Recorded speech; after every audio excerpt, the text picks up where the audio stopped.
And No, you're it an doesn't asshole. make any sense. Yeah. You're an asshole. They like to find the perfect piece of carpet. The perfect place to where they Below know their they're not load. supposed to throw Okay. up. I love You that think Chris he's king just of the stares world. at us while we're doing our antics. Like, seriously, you fucks? I just told you. Yeah, that went out to the world. Yeah, Hello, we're talking world. about our cats. Yeah. Yeah. Cat never know, vomited on my puking. bed, and I had to clean it up. you never know when it comes to cats. And speaking of cats, Mew Jackman has done something with Chris for the moment, and we haven't been able to get that settled. So hopefully that'll cough him up anytime soon. He might have eaten him. It's quite possible. Hello, everyone, and welcome to tonight's presentation of Manhattan, the Enlightened Episodes. The game we are playing is KULT Divinity Lost by Helmgast. I'm Curtis, Old Curtis VO on Twitter, and I am the Game Master for tonight's story. Tonight is our second of 5 stories about each of our characters who now have a bit of a different perspective on the world around them due to some things they have gone through and some powers they have unlocked within their own divinity. Before we begin, I'd like to thank all of you out there live on Twitch or later on YouTube. You are the real reason that we do that, especially these folks right here that you see on your screen. I lost my place. Tabletop Roleplay is a group of actors, artists, writers, and gamers, all who love to nerd out on role-playing games, and we really love an audience, so welcome to our theater. I'm going to shut up for a moment, and let's meet our players, and I believe we're starting with Sasha. Hi, my name is Duke, and I play Sasha, the Nocturnal.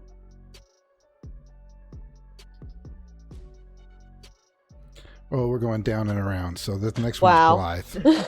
I don't look at the order anymore. My bad. Hi, I I'm even quit Krista. changing it. It's the same one. I just copy and paste it over every time. Hello, I'm Krista, and I'm playing Blythe, the angel. And my name is Erica, and I play Joel the Hound. And my name is Jaylee. I play Harvey, forgot what he is. Hold on. He's the chosen. The Chosen, yeah. We're off to a great I had all these windows going on, and my cat turned off my lights, and That's all The right. Chosen. And Chris, I'm assuming will be here. He is incommunicado at the moment. Something has happened. Like I said, I think it's Mew Jackman has probably started an argument. That's typically what goes on around there. And as soon as they get that settled, I'm sure he will be popping in. And when he does, it'll mess up our cameras, and that's okay. I'll notice it hopefully sometime soon and begin to adjust. If it goes more than 5 or 6 minutes, you can call it out in chat, or I'm sure one of my players will yell it out. So thank you, players, for coming to play KULT with me tonight. And now let's begin episode 2, Joel Lex Talionis.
Oh, Lord.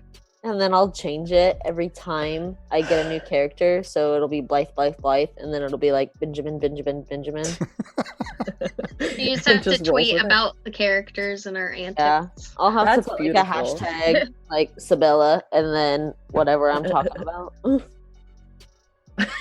Anyway, if nothing else, yeah, you don't have to be on it a lot, but if nothing else, we can something I can post and tag you in all of our stuff, because Twitter is the king. But we are back live. Now that we got that settled, we are kind of stalling just a little bit, hoping that Chris pops in at any moment. But I do have this that I'm going to start with for tonight's story. That focuses around Joel, because that's where our last story left off. And these characters are in Elysium, and I tried to allude to it during the last episode, but I thought I would shed just a little bit more light from the book in regards to the world where you guys live. You know it as Manhattan. That's its street name. Its real name in the KULT universe is Elysium, is our known world. It is everything we see around us, read about, and experience day to day. It is the patchwork of nations, companies, religions, and ideologies which form human society. We have long since abandoned the wilderness and now reside in sprawling cities. Those who remain in the countryside observe strangers with a watchful gaze. In the urban landscapes, everyone is anonymous. In mosques, churches, and temples, dreams of the divine are kept alive, yet in many places the sacred has been abandoned. Football teams and celebrities are mankind's new gods. Politicians, despots, and strict regimes frame our daily lives. Where law and order have lost their grip, our existence degenerates into brush wars and racial conflicts. Nations are fragmented, families are torn asunder, and the survivors are eternally changed. Suicide bombers, terrorists, and freedom fighters encounter military drones and corporate mercenaries. Ideological convictions are shaped by distant control rooms and impartial data algorithms. And on all sides, and within our midst, our jailers and their servants watch on with cruel interest. Apparently I can't talk tonight. In true Joel fashion, her focus lately has been on helping her friends before helping herself. Malkuth has different plans and pressed that issue by putting vials of blood and the true names of her parents' killers right into the palm of her hand. Literally. Our story tonight begins where we left, in the apartment where Joel has just opened and touched, and upon touching, a vision started for her, where she was on top of this massive pyramid-shaped skyscraper. The top of the building is flat and roughly 100 square feet. There's a slanted table in the center of the roof, and on that table, Joel has been strapped with wide leather straps and tarnished brass buckles.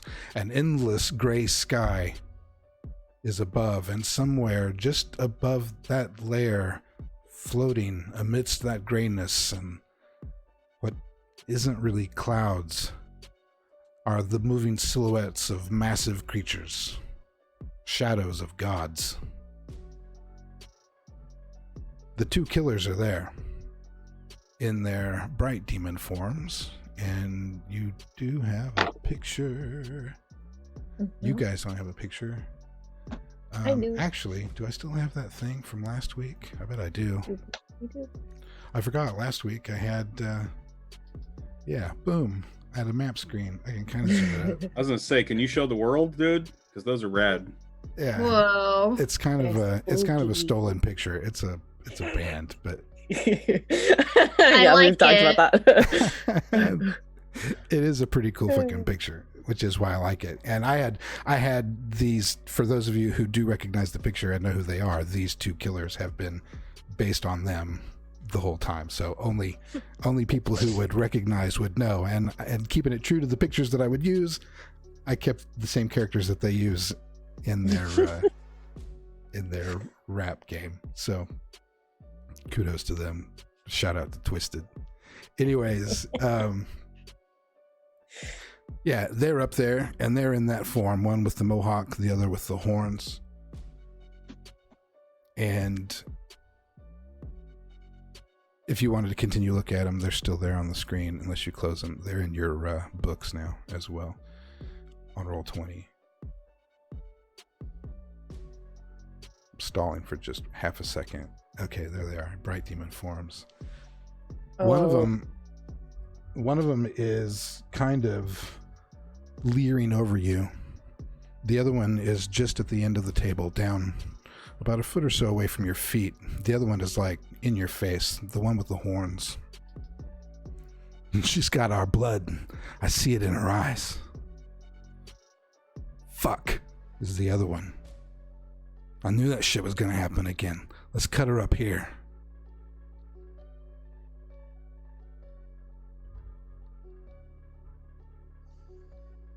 The one at your head goes to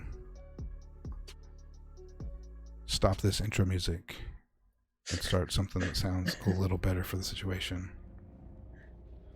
You hear him rifling through a table of some tools or something, the clinging of metal, ching, ching, ching, ching, as he's digging through. For you, it sounded like your dad in a toolbox, or perhaps when he was digging in a drawer in his lab, if you were ever down there with him as a child. And then you hear him start to turn around and come at you, and the other one says, I don't know if we're going to be able to cut her. He's like, what?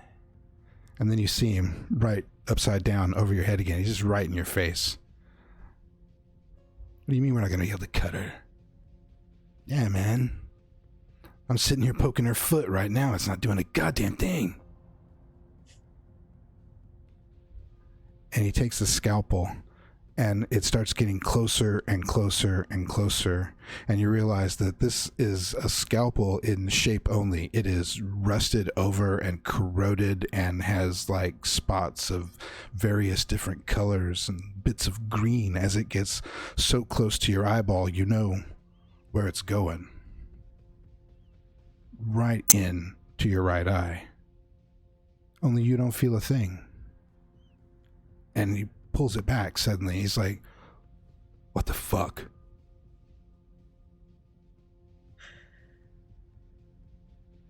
Oh, the other one laughs.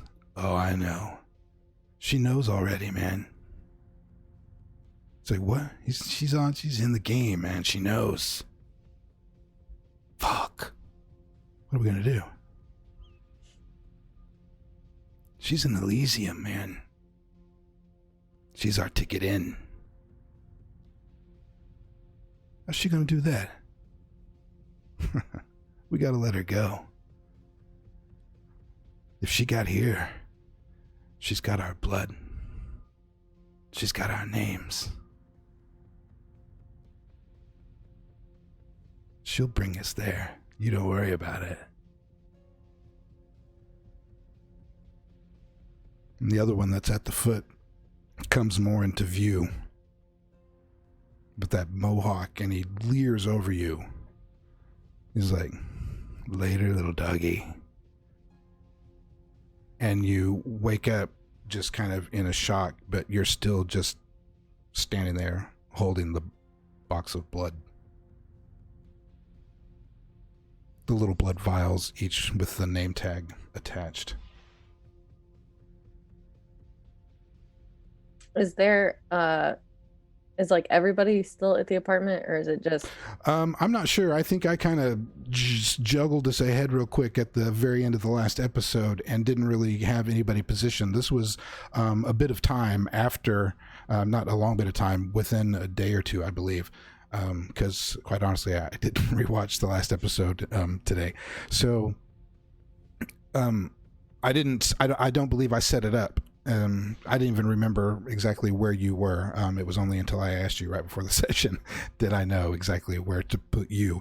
So everybody can be wherever they would be after 24 hours or so of the end of having the building bound to Dr. Kennedy, who is off learning something about his building right now. Obviously, he's been like a kid in an endless candy store of a million rooms.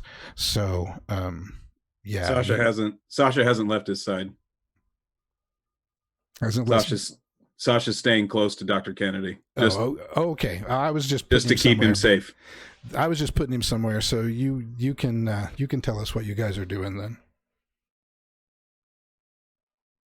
But yeah, then whatever you guys are doing. So you could be in the apartment alone, or what time of when he gave it to you? It's like the middle of the day. Okay. Yeah, where would everybody be? Sasha's with Dr. K. They're running around the building. Sarah probably left to go to rehearsals for my play. But I'd probably come back. Yeah, Harvey, your rehearsals haven't started yet. They haven't? No. Oh, darn. We're really early in this process. You did get a letter in the mail. This is the 90s. Remember, most communication does come via snail mail at this particular time in our lives. That is a introduction to your agency and an invitation to come by and visit their offices to see your agent. Okay. Well, if I don't have rehearsals, then I'll probably just be hanging around the building. But I'll let Ernie and Sasha go off. Okay, so you're just somewhere in the building? Yeah, probably hanging out with Blythe. Yeah, what is little Blythe doing some crafts. You guys in the craft room? I'd probably be in the apartment, like middle of the day. I'd probably be in the apartment, taking a nap, bat style. Okay, so you're like out on the fire escape. Yeah. Hanging upside down. Yeah. Okay. So Joel I'll would just be in the apartment reading a book or something then. Are you like sitting on like the couch? Yeah. Hanging out. Okay, so Joel would turn around with the box in her hand and she would walk over to Harvey and like move his feet out, like if he probably had them propped up on the couch. Yeah, she'd like totally did. forcefully move his feet and like flop down beside him and not say anything and just like be holding the box. He kind of leans back further and puts his feet on your legs instead, kind of next to the box, and peers over his book a little bit.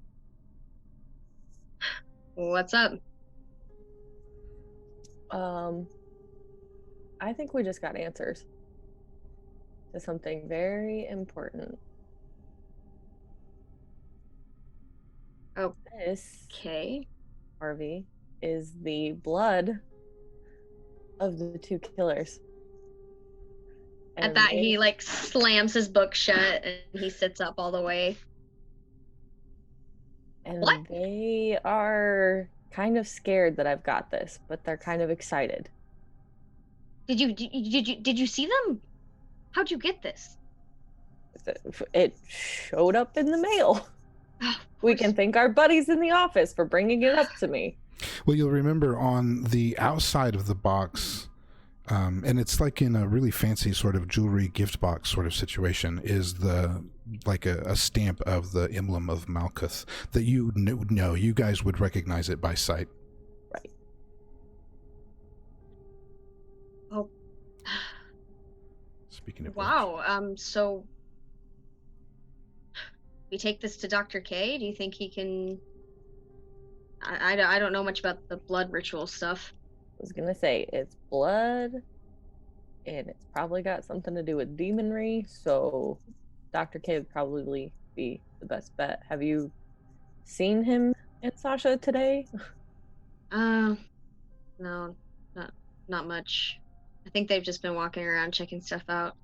I kind of want to give Sasha some space. The stuff with the guy he brought in was intense. Yeah. But And I'm assuming he is being Sasha and doesn't want to talk about it. it'll come up eventually. I'm not too worried. Right. But it is a pretty big building. I'll have to try to track him down. We get the bat signal out. What? There I mean, is- I don't know if he'd see that, but we can try. There's the telephone system is kind of like an office telephone system in this building that is appropriate to the time frame, and so there's like multiple lines, that go down to the offices. You don't really have to punch in a whole lot of stuff. If you can, once you learn the extensions, you can just dial the extension numbers. Hit pound 09 or whatever, and it takes you right to Tom. That sort of thing. Don't ruin my dreams of a bat signal, Curtis. Well, we could try to call a desk or something, see who's seen him. I don't really want to talk to Tom though. I know somebody who probably would. And Joel gets up and starts walking towards the window. And she flings it open. Live.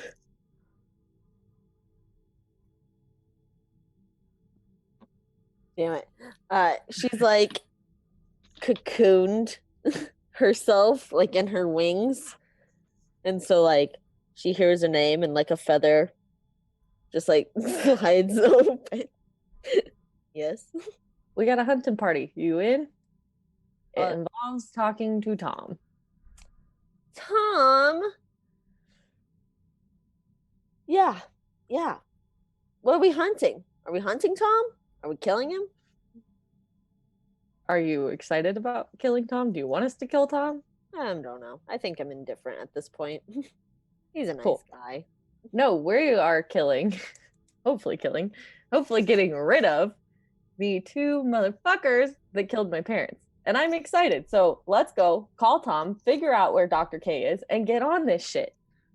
Wow. Okay, that's a lot. First of all, didn't you kill them already? Yeah, but they keep coming back because you don't actually kill them, I guess. I don't know. I've got vials of their blood, and I'm pretty sure Dr. K will know what to do with vials of blood and actual names of actual demons. Is it Rid of Is them. it red blood? Is it blue blood? What are we talking about? Is it goo? Live. Go call Tom. Let's get Dr. K. Okay.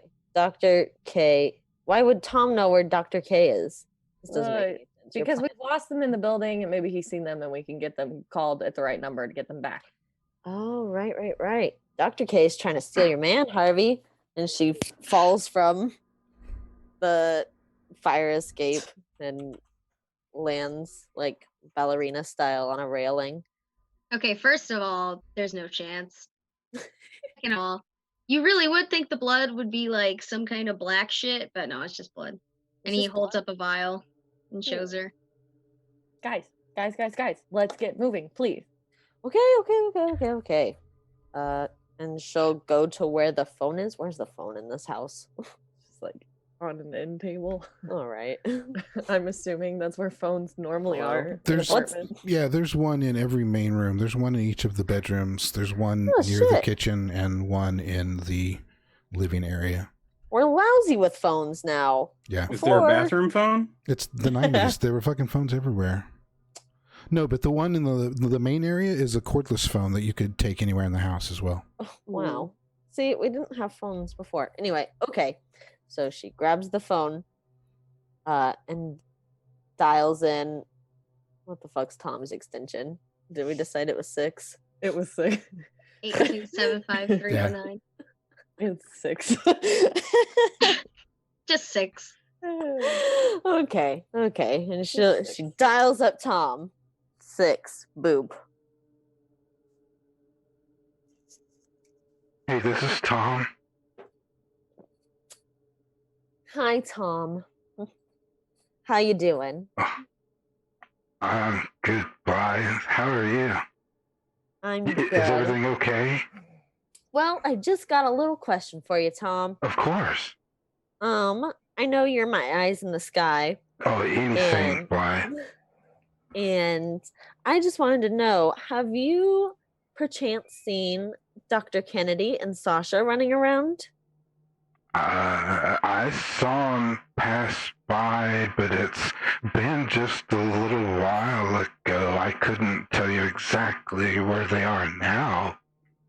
Is everything okay? Do you need assistance? Everything is a-okay. I just needed to find the Doc and Sasha. Of course. I'm always looking out for you, Blythe. I know you are, Tom. You're a sweetheart.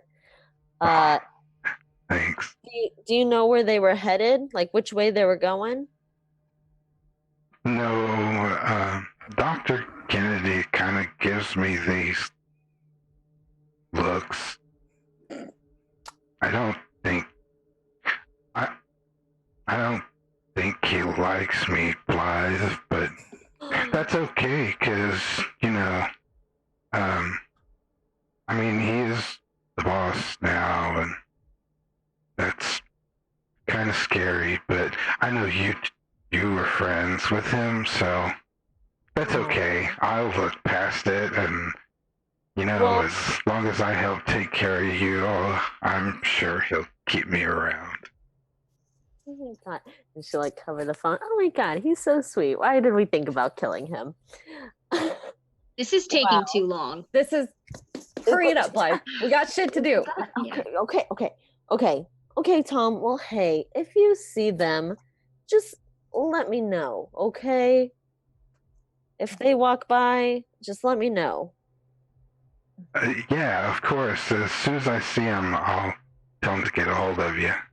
All right. Thank you so much, Tom. I will talk to you later. Oh, thank you. You have a good day. You too. Bye. Click. He doesn't know where they are. Oh, what? You were on the phone with the guy for like 5 minutes. And you could have made that 5 seconds. Okay, well, That's the time. Let's just go he- walk around, I guess. Such a charmer. He said he saw them, but it's been a minute. Well, So if it's Dr. K, he's probably in the library, if I had my guess. I doubt I he's in the mean- library when he has 1 million rooms to check out. Please tell me I'm not gonna have to fucking sniff him out. Oh my god, please do. That's actually a You really actually great idea. have to. He's probably got a sock or something around here. Yeah. No, I'm not. That Who's is so the no, good that is embarrassing. I'm girl? not doing that. Who's a You- good you can girl? I've got like Sasha's jacket right around there. Go get it. I actually really want to see this happen. Joel. I have a leash. We can. No, you are not putting a motherfucking leash on me. I am not some house pet. Okay, no leash, but that's actually a pretty good idea. Fine.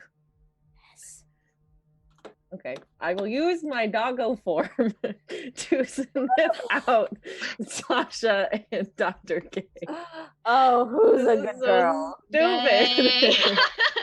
Okay, so here's I kind of modified your dog form mechanics from the book just because to help it vibe more with what it is we do. And while you still have it's still uncontrolled, there are situations where I will force it upon you. But even when you want to just do it yourself, I'm still going to make you roll. And in this particular roll, you're kind of in your dream because we're going to use the same rolls that you would use in uncontrolled, where I make you roll for a possible uncontrolled. If you roll a 15, you don't turn into a dog. Like you try, like you squint your eyes and and it just doesn't happen. However, if you roll a 14 to 10, then it's yours and you can control it if you want. And if you roll a 9, then you do turn into it for sure without your control, because it's my control. I'm not going to, you still have control of it too, but I might make something happen along with that. Like I may make you go over and squat the quarter or something. Like, that would be really rough. Poor Joel. something amusing. Doggone So it. why don't you go ahead and make that roll? Is it willpower? Is that what we decided? It was? Yeah, I think so. Is that right? It says yes. Whatever it says. It says willpower. I just Okay. can't read. That's good. I didn't have it pulled up. Sometimes I will copy and paste these into my notes so I have them right there in front of my face when I'm actually in the moment, and sometimes, like today, I don't. I got an 11. And 11, so good. So that's a perfect roll for you, which gives you full control over the whole situation. So you can turn into a dog when you choose, and then you have complete control over that dog. Which the advantage to you as a fighter, the ability that it gives you is when you're in dog form and you use bites or claws, those natural attacks are worth 3 harm as opposed to the 2 that your typical handgun is going to do, or the 1 of a bladed object. So she turns into a doggy. Mm-hmm. For sure. Okay, after she does that, Harvey turns to Blythe, and he's got this big, like, shit-eating grin on his face. He says, wow, there's a crazy happenstance idea now that Joel's a dog. Why don't we just page him? You just hear growling like none other, and she's like stomping towards the door and sitting by it and just like glaring at you. Oh, I love she that. wants to go on walkies. You want to go on walkies, Joel? Probably bake her some treats. Oh, a little I could skinny do some snack. things with peanut butter. She like God. thumps the door with a big paw and then just like keeps growling at you and then nips at Blythe. I'm sorry. All right. Harvey, You Did do you just smell drink them, that? Joel. You smell everybody. I gotta get that door open. I ain't got opposable thumbs. Yeah, I'll open the door, and when we leave, I'll just page Sasha. Nose to the ground. She's headed towards the boys. She's not happy. Wow. She's We need very to mad. get her some toys. Look at her. I just really wanted to see Oh. if there's a dog again. Yeah. Yeah. So, Dr. Kennedy, welcome to the show. We're glad to have you. Hey, Chris. Hey, Chris. Hello, friends. Glad everything is good. I'm sorry that Mew Jackman ate you and then spit you back up. Yeah, we were worried Yeah, that we're Mew sad. had finally done you in. Well, he and I were having a very nice nap. That's good. He wasn't helping at all. He was just laying on my chest that whole time. They will suck the life right out of you if you let them do that. That's how the old fairy tale or whatever it is. There's an old myth about cats. I think Stephen they get their King wrote 9 a story lives, about right? it. Yeah, something. It's pretty crazy. Well, this takes place just within, I don't know, we'll say 24 hours. 24 hours within, after you guys got back from you getting this entire building bound to you. And it is pretty much, if something comes to mind that is available for this building, it is there wherever you think it might be. So as I described it to them, you've been kind of like a kid in a candy store with 100 rooms. You know what I mean? You can just, there's so much to check out and so many different things that you are trying to learn. It's almost crazy. So, where do you think within the building you might be? And Sasha said he hasn't left your side. I am in a reconstruction of a room that I spent many years in the underworld. It's a labyrinthine path that doesn't seem particularly interesting, and at the end of it is a very small, I suppose it's a 100 square foot chamber. It's a 10 by 10 room. It's got stone walls, wall sconces, and there's just ever so faint the sound of screaming constantly in the background. Some small shelves filled with very interesting books, a stool in a corner. And this is where I did a lot of my research in hell. Are the screams from real people, or is that just ambiance? It's an ambient thing. Okay. It's a soundtrack. It's like a soundtrack of like. Soundtrack I love life. it. He's got a 365 haunted house. Mhm. It's perfect for Halloween. Come on down, kids. The candy's just down here. What? Thanks. The screaming sounds like home. Interesting. So that's where you and Sasha are. Joel, just as soon as you step out the door, you can get the trail of their scent pretty quickly. Dogs are about that good. And Sasha, you're here with Dr. Kennedy. What do you think about this room? Is the noise necessary, Doc? At least while I'm in here. I mean, seriously, man. I'm going on 35 minutes at this point. He just and it stops. Thank you. Just thank you for the courtesy. That's very kind. The rest of us are going to hate that. I mean, I was surprised that you stuck around as long as you did. I just came to. You are way more important to me than you think you are. Oh, I'm touched, Sasha. Don't be. Oh.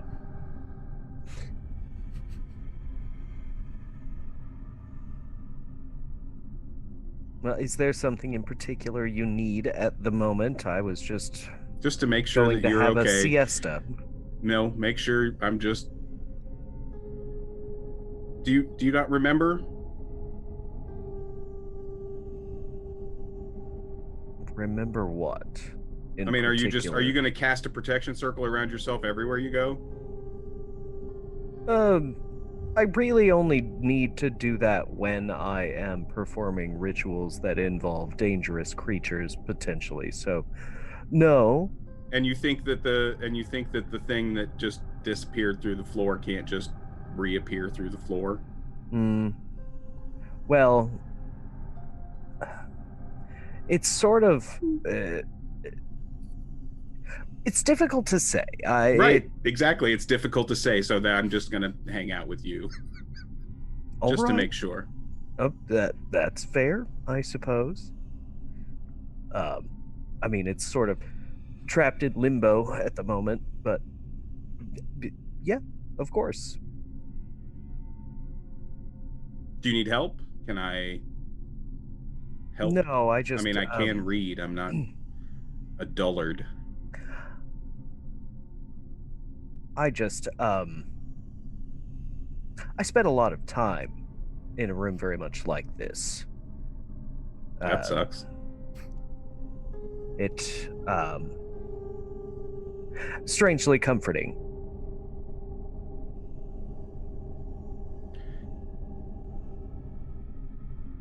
I don't want to break the creepy moment.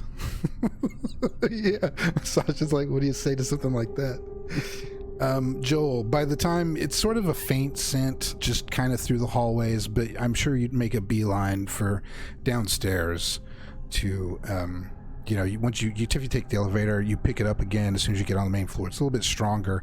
Dr. Kennedy, where is the entrance to the way to where you are? Oh, it's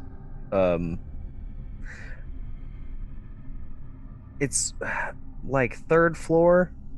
It's just it's tucked away in a corner, just really unobtrusive.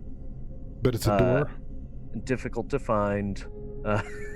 And yeah, it's a door that leads into that dimly lit hallway. How's it hidden? Sconces on each side. It's just a real plain looking door. Oh, okay. Tucked away in the back corner of a hallway leading to another hallway. Then I will backtrack.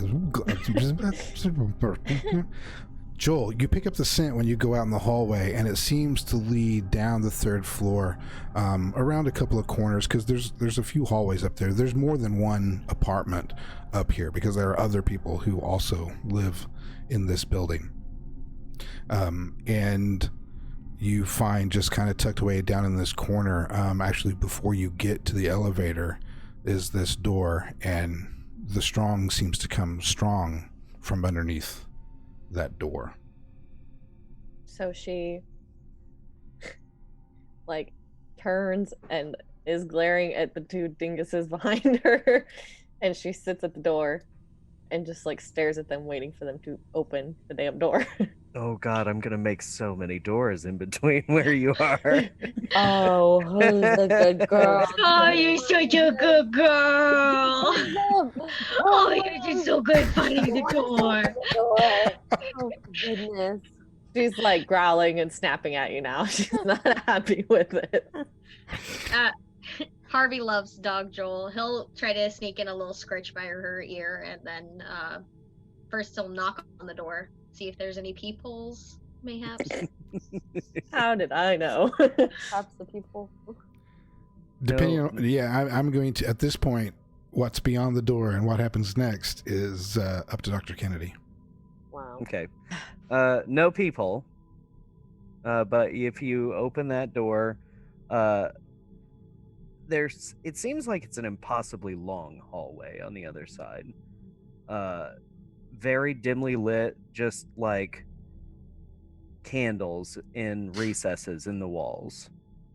And if you go down that hallway for a while, it sort of just curves impossibly. Like, there's no way that this hallway would be as long or curve as far as it does in the physical space of the building, but it does. So that it curves around and around and around. It seems to like descend, and it keeps curving around and around in a spiral, and then just ends in another very simple door, flanked on either side with, 2 more candles. And if you were to knock on that door, then the scene between us and Sasha and I would start again. I mean, just because you spent all this time suffering doesn't mean that you have to continue doing that, right? Like you have control of this whole thing. Why not a comfy chair? Why not some fucking pillows and some sunlight? That's why I have altered our apartment here in ways to make it more comfortable for all of us. But this it's very complicated, Sasha. But Doc, you can take care of you. Like this is a you. Like Sasha, your pager starts going off, and then there's a knock at the door. Wait. There's not a knock at the door. Oh. I want to do my ghost thing. Because that hallway is too damn long. Yeah, I was like, I'll probably speed run down this hallway. I'll pick up Joel and just. Okay. we ain't messing around in this long fucking hallway. Do I need to roll for my superpowers? ghost, I'm not or gonna can I wait just walk in the hallway. ghost through it? Let's see, Blythe. That's a really good question. You do roll, and you get to choose, and you get 3 edges, so you get to bank 2. Okay. Well, let's see. What do I roll? Roll plus soul. Yes. Great, because my soul is a 3. Fantastic. A 15. Should be your best. Yeah, so you get 3 of them. So you have available to you ghostly movement, and you can weapons pass right through you, and you are also unrestrainable. Great. Yeah, so I go through all of those stupid curves, and I just materialize right through the door. And I go over there, and I ghostly bitch slap Dr. K. You see that hall is stupid. But you don't feel it. About 30 seconds later, you hear a knock on the door. And Sasha, your pager's going off. I grab it up and look at it, and I'm confused. It's the apartment extension. It's your friends paged you to the apartment, and now they've reached you.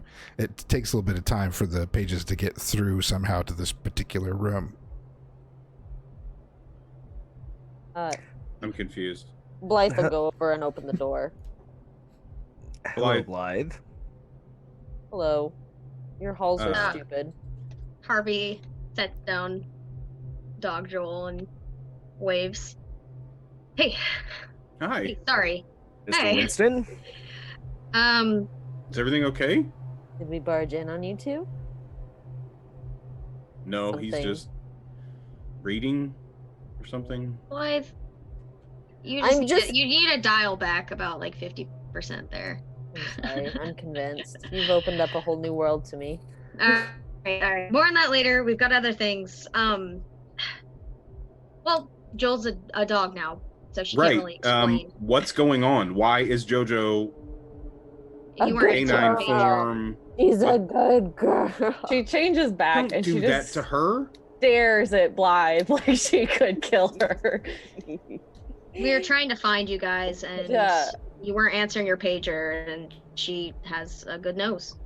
Sorry, I just like the page just came through right as you knocked on the door. Okay, It's- okay. We have way more pressing matters than Right. all of What that. the fuck? I got vials of blood in the mail. And Ernie, they belong to none other than Fuckwit 1 and Fuckwit 2 that killed my parents. So can we do some voodoo magic and take care of them? Yes, absolutely. Also, We do could you that, not like Tom? Not What? particularly. Yeah, not a fan. Well, I think he's you're the only one, babe. conscious. Oh, well, you guys, I think you should be nicer to him. He says you stare at him. Well, I'm never 100% certain that he isn't, like, watching me, so... I mean, he didn't know where you were in your stupid hallway room. So, I mean, that's good. That is good. Good to know. Be nicer. Can Anyway, we can we continue. get on with the killing thing, please? I would really like to do that. Oh, yes, of course. Here? We've got their names too. Ooh, yeah, that'll be absolutely necessary. I suppose we could go back to the ritual room upstairs. That would be the simplest, of course. Or I could just make a new ritual room. That takes too long. Eh, yeah, of course. We model a whole new ritual room for the ritual room we already have is ridiculous. Can we just go? Like Sure, do the thing? lead There the way. are, and I'm just waiting for a moment to cut in. But since we're going to linger on this, there is a smaller ritual room. There's actually a series of them for all sorts of purposes that are available off the library floor. And then there's like one big one that you've discovered that you suppose is for the higher ups. So can you tell me what this mean? What does this mean? Well, with their actual names and with the vials of their blood, it should be fairly simple to set up a summoning and binding and potentially elimination rituals. Murdering. Okay. See, okay, it's But almost too simple. yes. Also, like we had these guys before. We killed them before, and it didn't work. So like, why is it gonna work now? Well, do you remember when you discovered your wings? And then the rest of us showed up and we subdued the doctor and removed him from existence? It'll be like that rather Oh. than just, vengeance murder that doesn't lead to anything. So you just say their names and boom, they're gone. It's a little more complicated than that, but not much. Does it involve torture and knives and guns? Joel, It down girl. can.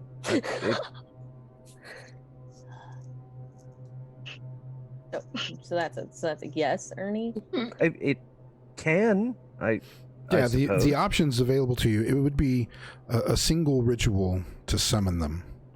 And then once they were there, you would have to do the binding ritual if you wanted to keep them there and have to have some sort of control over them.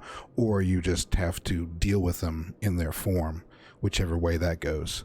And then you could either deal with them outright, or you could send them, you could banish them to Inferno for 100 years, or you don't really know exactly what's going to happen to them when they die, but with their blood and their names, it is the best they could get would be banishment to Inferno for eternity.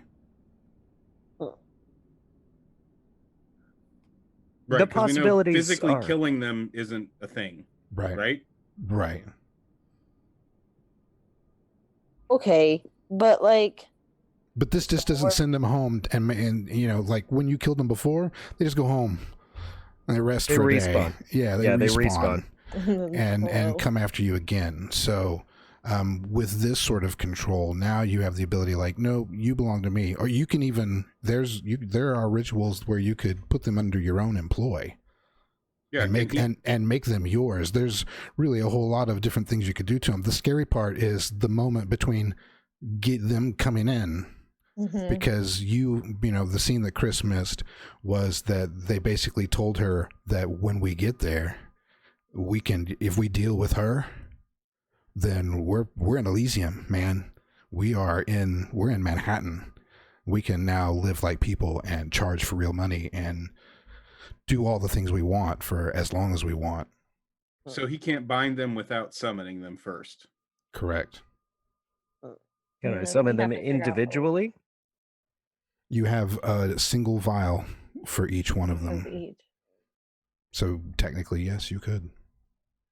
I feel Divide like and conquer. this is a setup. It's entirely possible. It had Malkuth's insignia on the box. Isn't that supposed to be a good thing now in our world? I don't know.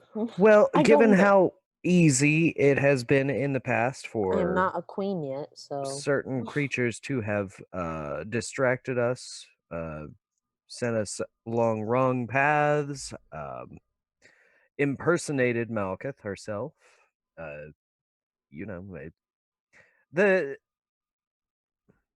potential that it is a trap does need to be taken into account, but in all likelihood, it is Malkuth just going forward with her end of the deal. I have an idea. Why don't we summon them one at a time?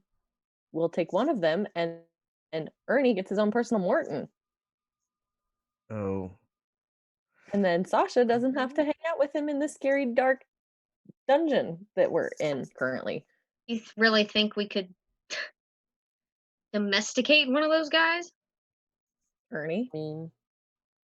I don't like. Yes, of course, it's possible, but Miss Watson, is that what you want? yeah, are you good with stick to it at all times? It's a demonic pact in a sense. It's more like enslavement than anything. They become, they have their own feelings and thoughts, but they are bound to agree and do whatever you say without complaint. So sounds great. Whatever misery they feel is on the inside, and it's meant to torture them. Yeah, it would be Dr. K has an assassin now. Mm-hmm. Sidekick, if you will. All right, I want you to have Joe Pesci from Goodfellas accent at all times. How am I funny? Wow. Wow. Anyways, does anybody else have a better idea? I think it makes the most sense. I just don't want to Kill stare two at birds with their one stone. ugly mug all day if we keep one around. Can't Ernie do something about that?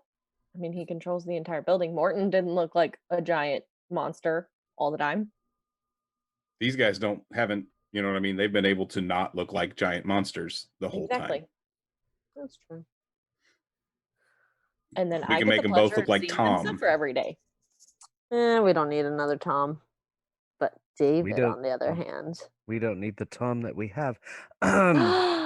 Be nice to him. He works for you now. Yeah, I've been looking for a way to fire him. It doesn't seem to be as easy as I would like. What does he even do? Guys. Sexual harassment. Off track. Sexual harassment. Yeah, yes. that's a good Take angle. care of We can enslave both of them, make them miserable forever. And I just don't know. keep creatures like that. I don't know. We already got a dog. I feel like Joel. that's a lot of uptake. Make me a roll plus perception, please. Oh, Lordy. I don't like it when you do that. It makes me scared. You won't mind this one. Oh, okay. Well, we hope I don't mind this one. Mm, It's a 16. yeah. Okay. Oh, 1 second. There's Beautiful. a cat outside.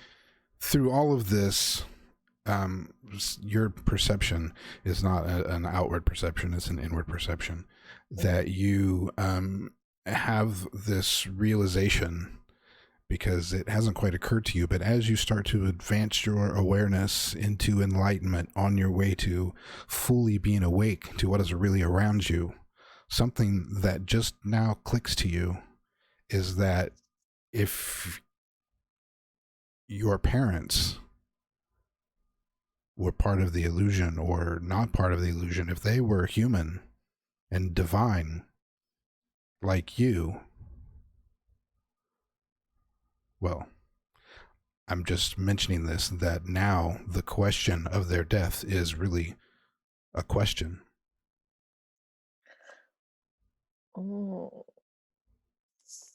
It's only a beginning. You know, you're screaming at these guys, we got shit to do, and you're staring at the box and you're thinking about the times you've seen death and life and death and life and worlds change, and what you thought was real is not. It is a possibility of anything.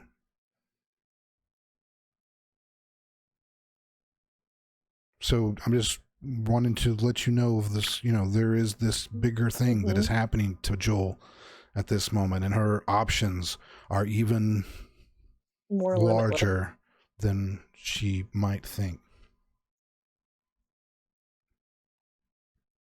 So, What's that You look know- for, Jojo? Why are you pulling on your lip that way? I had a thought, and I may not be the most well versed in all of this, but my parents, right? Dead. Saw them killed, brains splattered on the rocks. We're gods, right? Supposedly, quote unquote. That's what they tell us. These demons have the ability to keep reappearing and staying alive even though they're dead.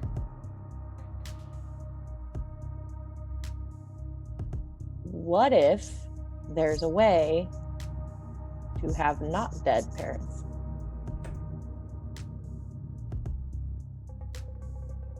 That's necromancy. Sasha goes white.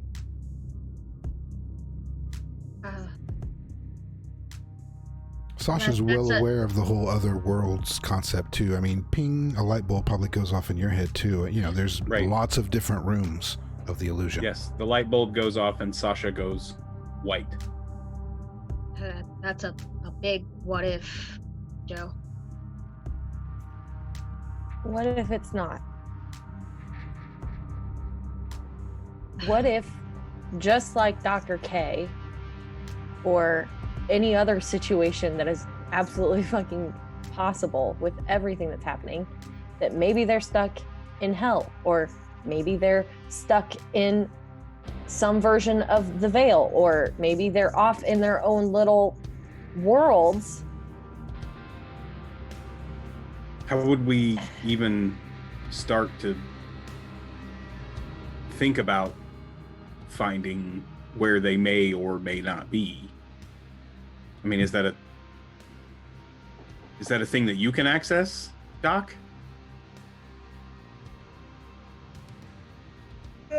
Theoretically.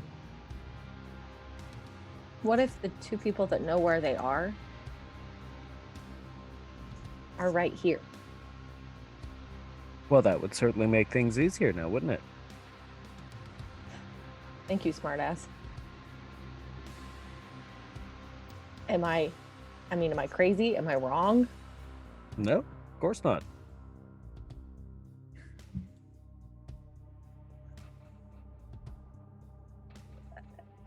Help me out here, guys. I Summon, bind, and question.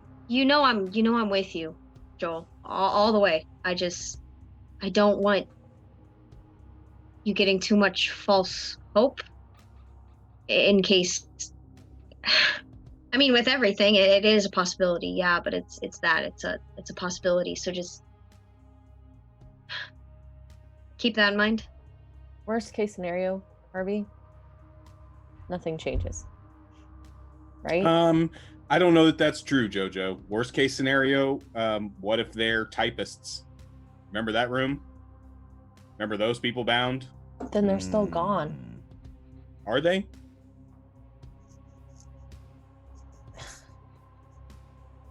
I'm not saying we don't try. That's not what I'm saying. I will go to the ends of the earth, wherever we are, whatever this Elysium, whatever, if that's what you want to do. But what if something goes horribly wrong and we have to kill your parents again?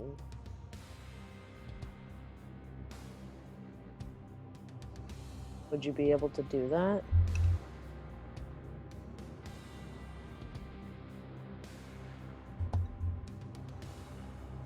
I think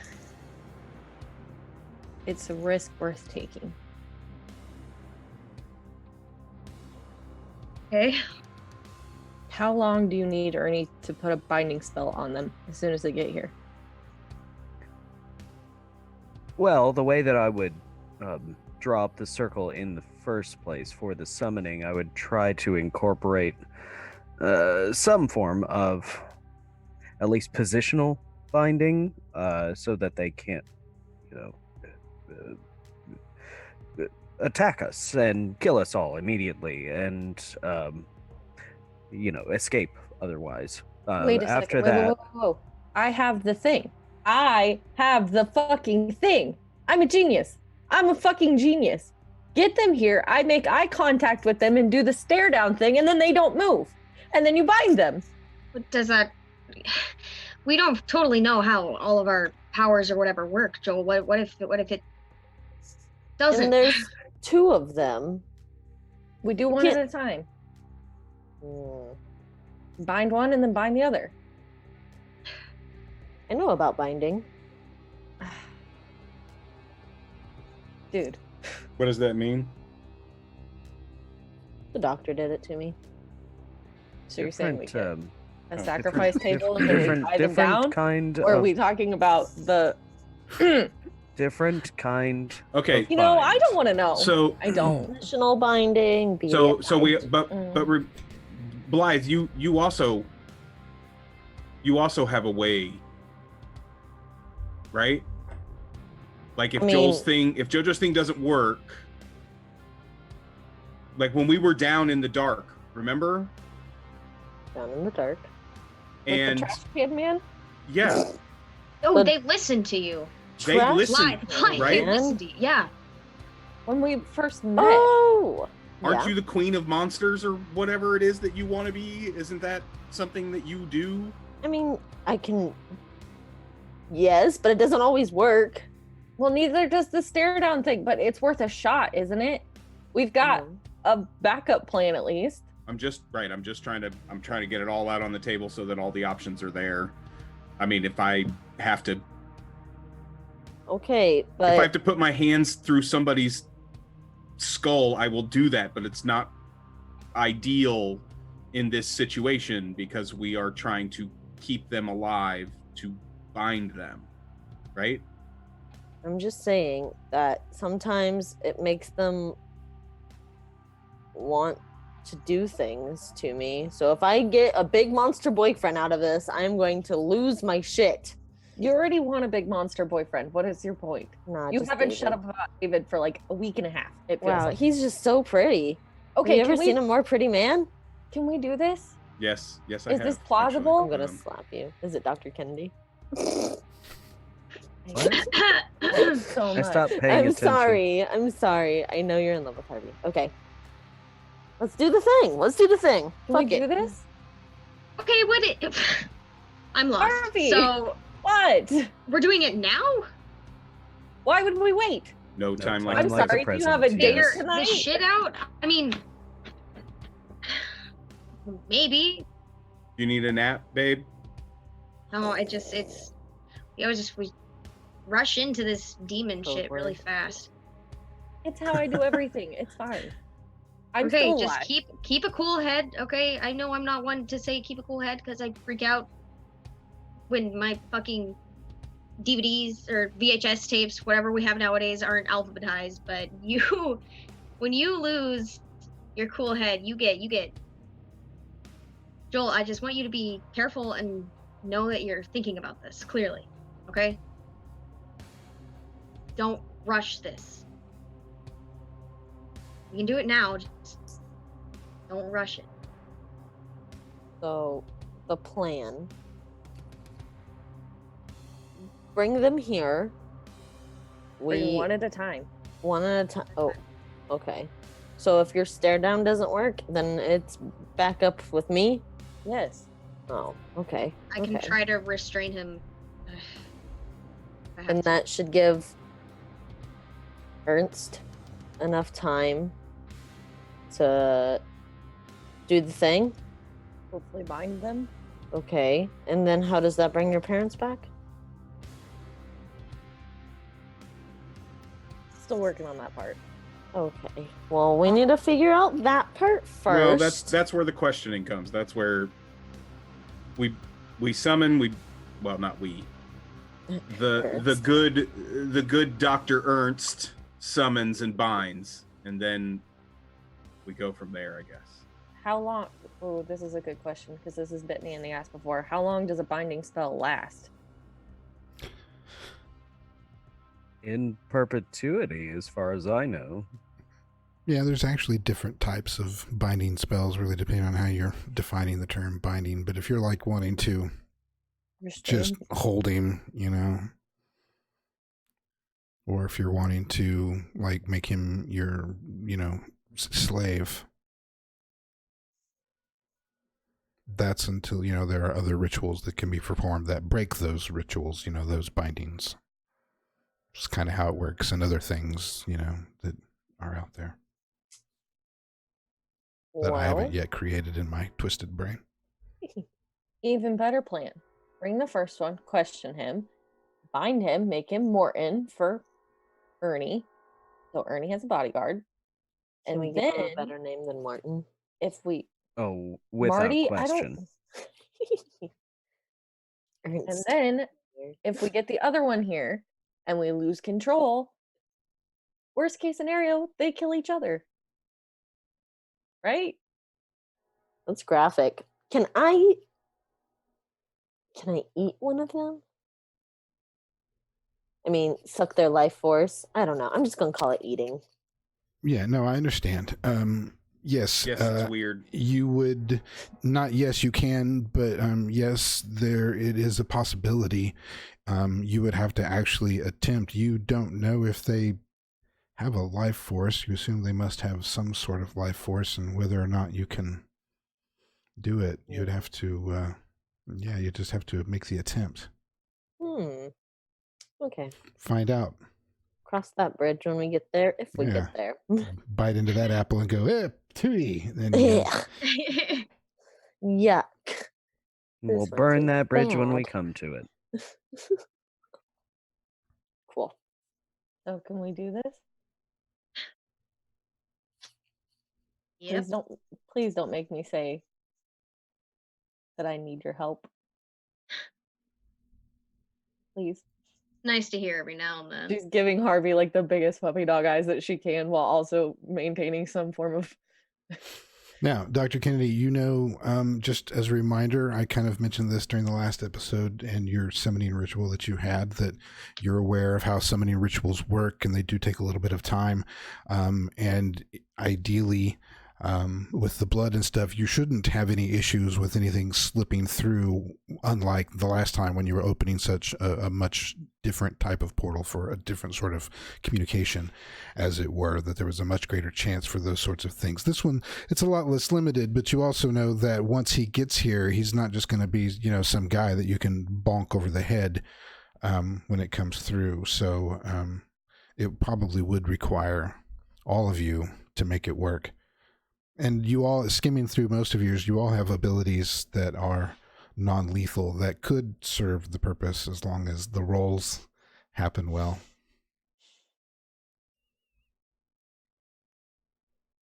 I'm just saying, you could bounce him around the room for a while between the four of you, I think, if I've looked at everything correctly, while, assuming Dr. Kennedy, to prepare then his second ritual, he has to erase the first one, basically, for all practical purposes, and start a new setup. Go ahead. One of the things that Sasha knows,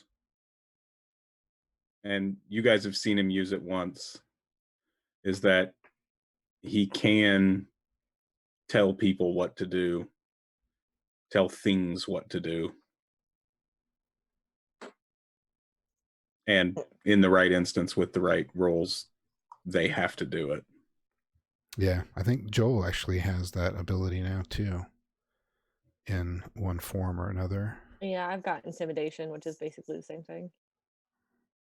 Very similar. So yeah, I was kind of skimming through your character sheets and saw that you each have some ways, if you're creative, to hold on to him for a few minutes. Now, I say that because he is a sort of different creature that you haven't really battled with yet. You've toyed with him a little bit and shot him. You know that they don't like a whole lot of bullets, but keeping him in the room and fighting him for a long period of time, just saying, could be a different sort of situation. He's making hints. He's not going to make this easy on us. No, Good. Of course not. He never does. Good. I want an hour of combat. God damn it. God. You're gone. Don't. You're going for so long. All right. Well, it is 8:30 our time, and since you guys have kind of, I think you have an agreement to start this up, so we will take a break now, give Dr. Kennedy a few minutes to prepare his thoughts on the ritual and grab a drink and probably throw some cold water on his face after having just woken up from an almost cat murder. And we will be right back.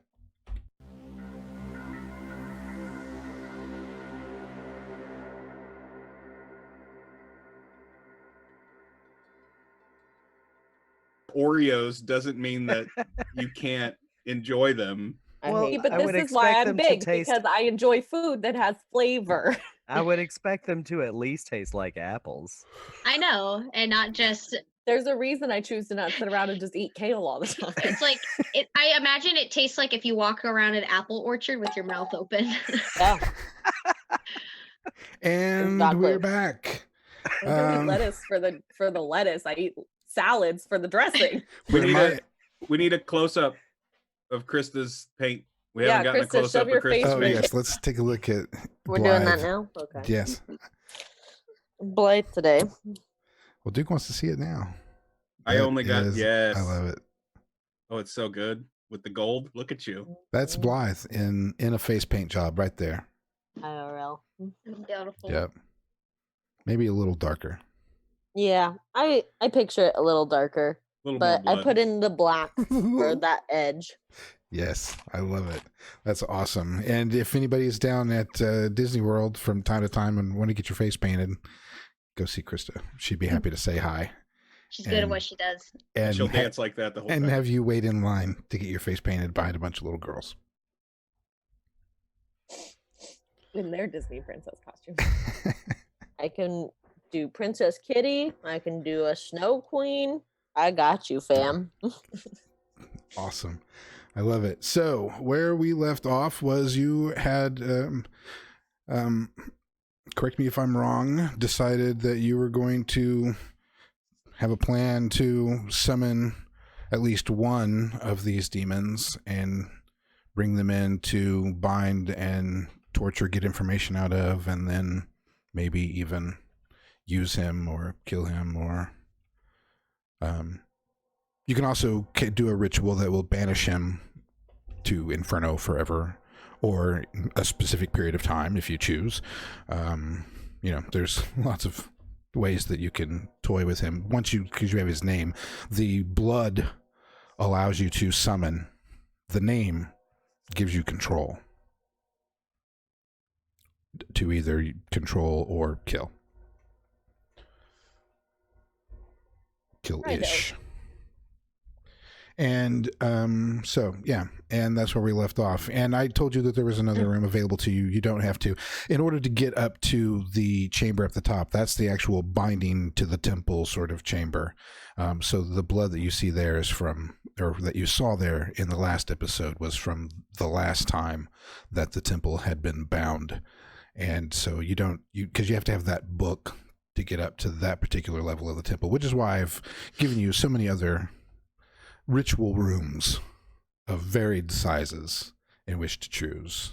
Individual rooms, double rooms, triple rooms, group rooms. Lots of rooms to choose from. And because you are bound to the building, if you think long and hard enough, you can go and create a ritual to make an even bigger room if you so desired. One room. Or you can go through, yeah. Ernie, can you just pick a fucking room, please? All right, Dr. Sousa, rooms over here. Let's go. Excellent. Yeah. Lead the way. I'll follow behind. I have to turn something back on in this room. Thanks, Doc. What? Creepy. Please, on your way. Where are we going? There's literally only one path from this room, so follow that until we get back to the hallway. I mean, we gotta walk up me. that long ass fucking hall. Fix it. Ernie, can you just make a doorway out of the doorway that's in here, and we can just go? Fine. I ain't walking up that whole wall. Fine. Shut the door. Shut the door. Joel kicks it closed with a boot. Yeah, I pull out some chalk. I draw a couple of symbols, knock on it 3 times, and gesture. Joel flings that shit open. She's walking through. She's excited. Okay, as everybody else walks through, and you hear the screaming start again, and I shut the door behind me. Blythe will just give you a side eye, but she won't say anything. When we're done with all this, we're gonna have a serious talk about your psyche. He was trapped for a while. Because you're the one to have that discussion with him, Joe. I don't like you're any better. I didn't say that I wanted to have that talk with him. Well, Harvey's great at heart to hearts, so he'll go talk to him. Don't put that on him.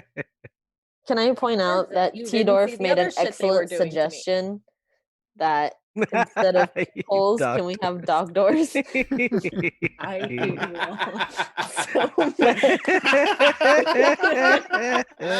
I'm feeling very personally attacked. That would be yes. Yes. Ernie, make that happen from now on, please, and thank you. This is your building. It's your call. Put it prouder. Do you know how massive those dog doors would have to be? It's a big one. Smaller doors in the larger doors, just everywhere. Nice. So we're going through. Yeah, the door that I opened is just going to lead directly into one of the other ritual chambers.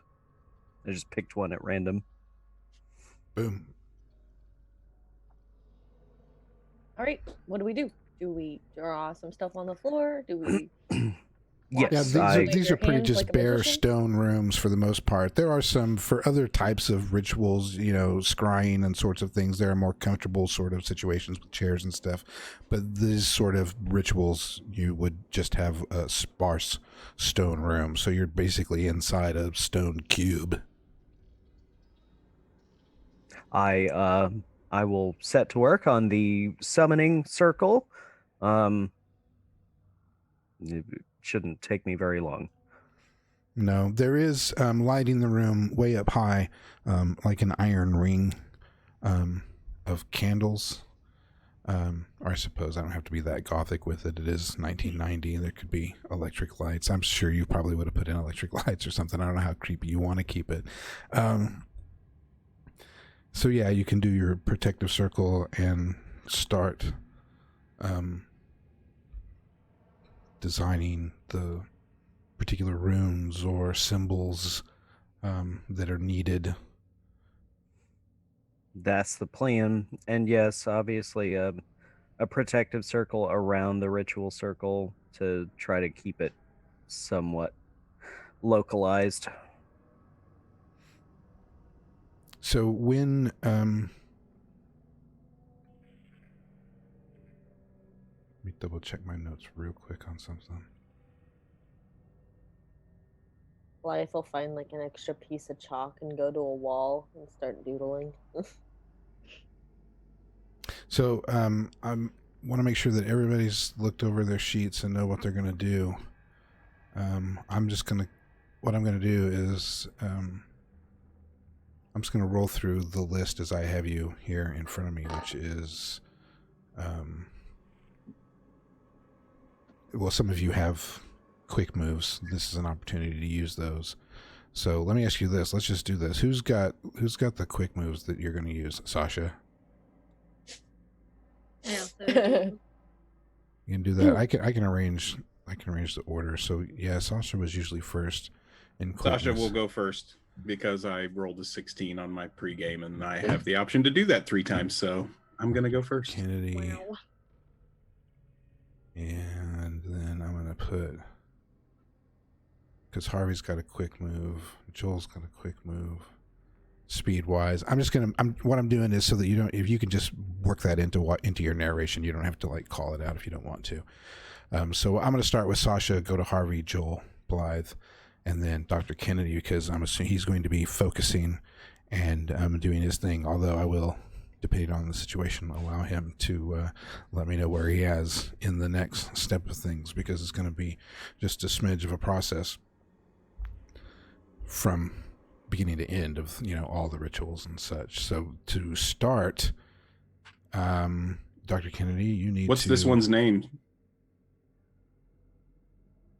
Oh yeah, you have 2. You have them written down, I think. Yeah, I got them. So we have Enoch and Enon. I don't know which is which. So I say we just pick one at random, make that one our new Morton. Question him. We can Enoch them out. I hate you so much. One more of those, and I will have to ask you to leave this ritual chamber. You will be lost without me. We might need her. I am So please don't do that again then. We'll see. What's the magic level of this thing so that I know what to modify my roll with? That's a really good question. Dr. Kennedy is working at a level 3 magic exception. No. I need the magic level of the creature. Oh, right, the creature. They magic level. Novice 2. Okay. Huh. That's their ability to do magic. They have their own shit they can do. Right, but in a couple of my abilities, I have to apply their magic level to my roll. Yeah, no, I know. I was just, while everybody said, "Oh, 2, easy greasy." That's like casting spells. They don't cast spells, but they do some other. Oh, and it really wouldn't have shit, mattered, man. because when they come through and I try to use, Sasha tries to use and says, freeze. Yes. And in saying so, and rolling a 7 minus 2 is 5. So that's not really that good. That is not better than a 9. No, it's not. No. Dr. Kennedy, you also didn't roll better than a 9. Oh, I haven't rolled yet. Oh, you didn't roll? Oh, I saw the 7. The 7 was my roll. Oh, okay. Oh, yeah, you're right. Sasha, read us a little bit ahead there, Curtis. And That's not bad. 14. That could have been really bad, though. I rolled A 9 and a 1 plus 4. Oh man. That saved us. Right.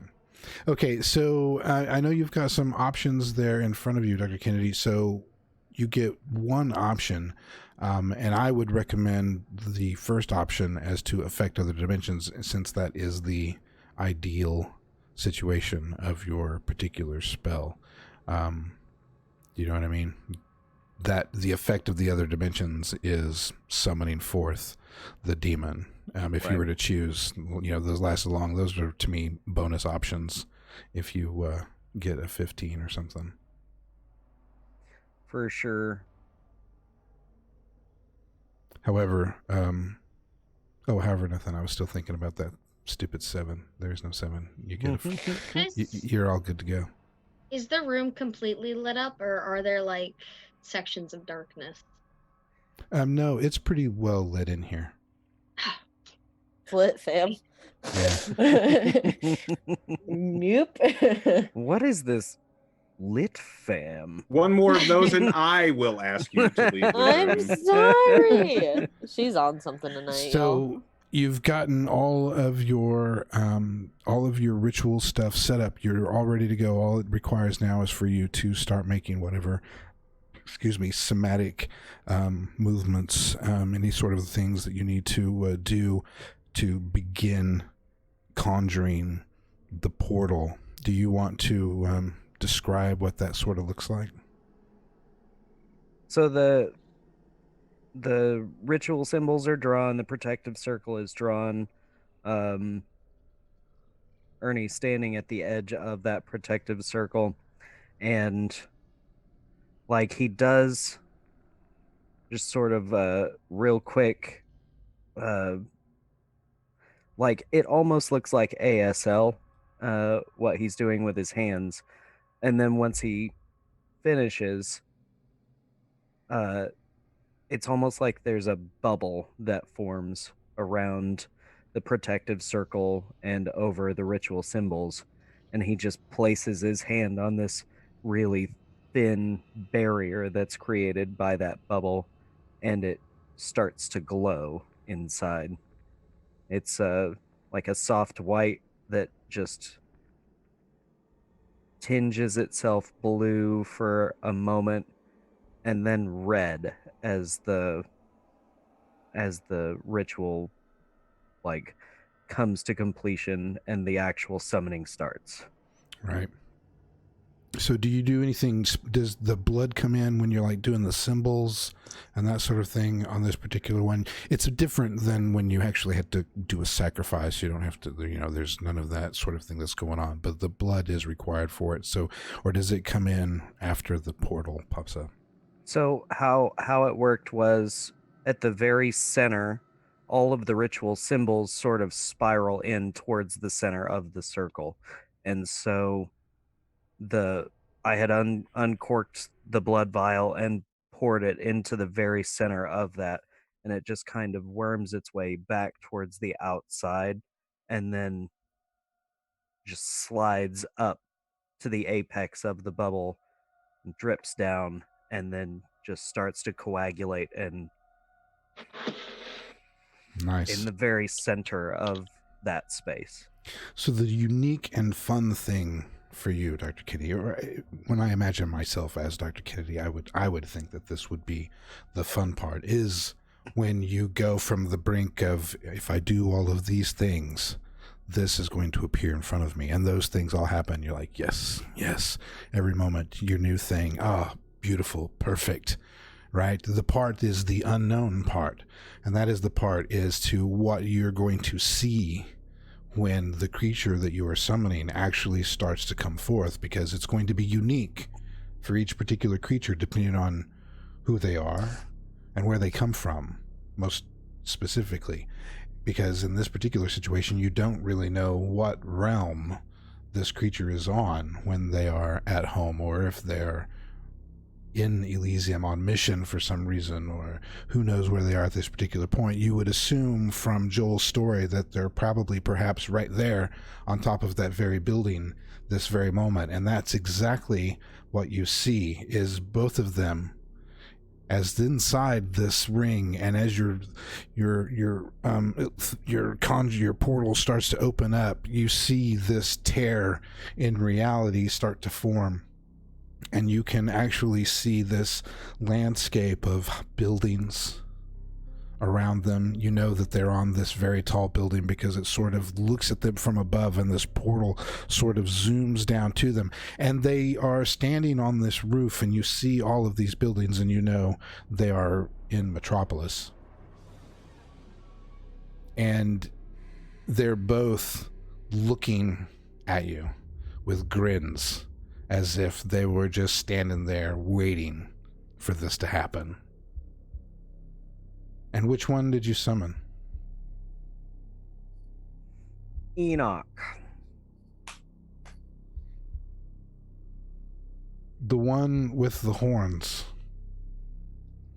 The one that was leering over Joel's face. The one that seemed maybe not quite as bright as the other one.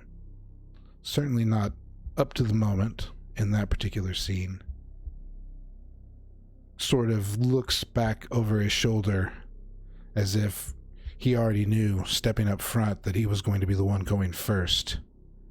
And with a grin, he says something that you can't quite hear yet because the portal is just not to him.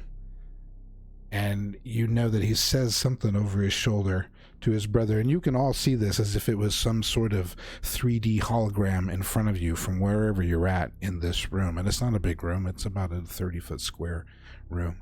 And this portal is just kind of at that moment when you've finished, because this starts to happen right at that very cusp of you finishing your movement and waiting to see what is the unknown part. Everything else has checked off your list, and this sort of just this crack in reality zooms down over this scene and scoops up Enoch and places him just outside the protective circle that you are standing in as you are zooming your thing.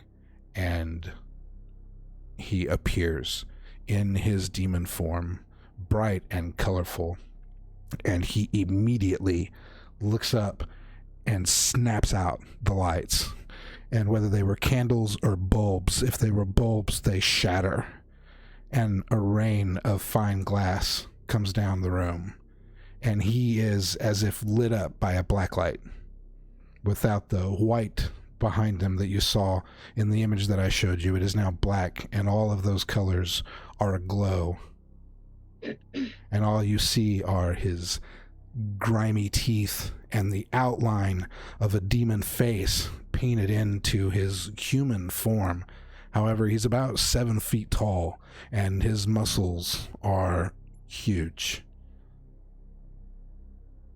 And he just grins and smiles as if, here we go. And we're going to start with Sasha. Sasha immediately draws on that power that he's been practicing with and utilizing, and says, freeze. But unfortunately, the creature gets to act unpredictably. Oh no!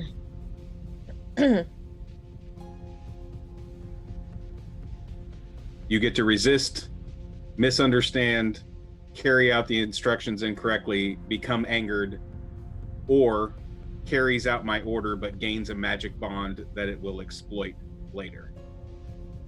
Oh no. That's not good. The creature looks at Sasha as soon as he says that and grins. You see like this little bit of saliva or something sort of drool down out of the corner of his mouth. And he doesn't move. He's just smiling at you menacingly. Harvey, what are you gonna do? I have dark vision. I'm so excited. You took the lights down. I rolled a 12 for that, which gives me 2 edges. Okay. I'm right now, I'm just gonna let like Joel and everyone else try their thing, and I'm going to become one with the dark. You hide yourself so well, nobody can find you. And I'm just gonna step back for a little bit. Super. But I'm gonna stay close to him. Right. But, Okay. yeah. So out of your peripheral, you're watching this demon, and you see this little glowing ooze coming out of the corner of his mouth. He's staring at Sasha. Anybody who had Harvey in their peripheral vision is gone. And there was darkness, but there was a moment, your eyes start to adjust. You can sense that they're still there. There's no movement. And he's gone. Joel? I'm gonna use Deadly Stare. I'm gonna try and move in front of him and get him double dutied. You said duty. Yes, I did. 18. 18, baby. I was looking at Sasha's character sheet going, I don't see Deadly Stare here. What is it? He's on mine. You rolled a what? An 18? Oh, 18. okay. So what does that do for you? That's perfect. You I make mean, eye contact, causing it to freeze up. Okay, so you were coming around to get in front of him. I mean, you saw what Sasha had done. You're just wanting to double team him just to you're thinking superheroes, 2 lassos is better than 1. I understand. So you go over there, and when you step up, sort of kind of in front of Sasha, you're not trying to block him because you don't know if that's going to have any sort of effect on what he's got going on. And when you do, your Deadly Stare, you start your stare, and there is a bit of some sort of energy that is readable through your aura or whatever, and you see the eyes of Enoch move from Sasha to you. His body does not. Blythe.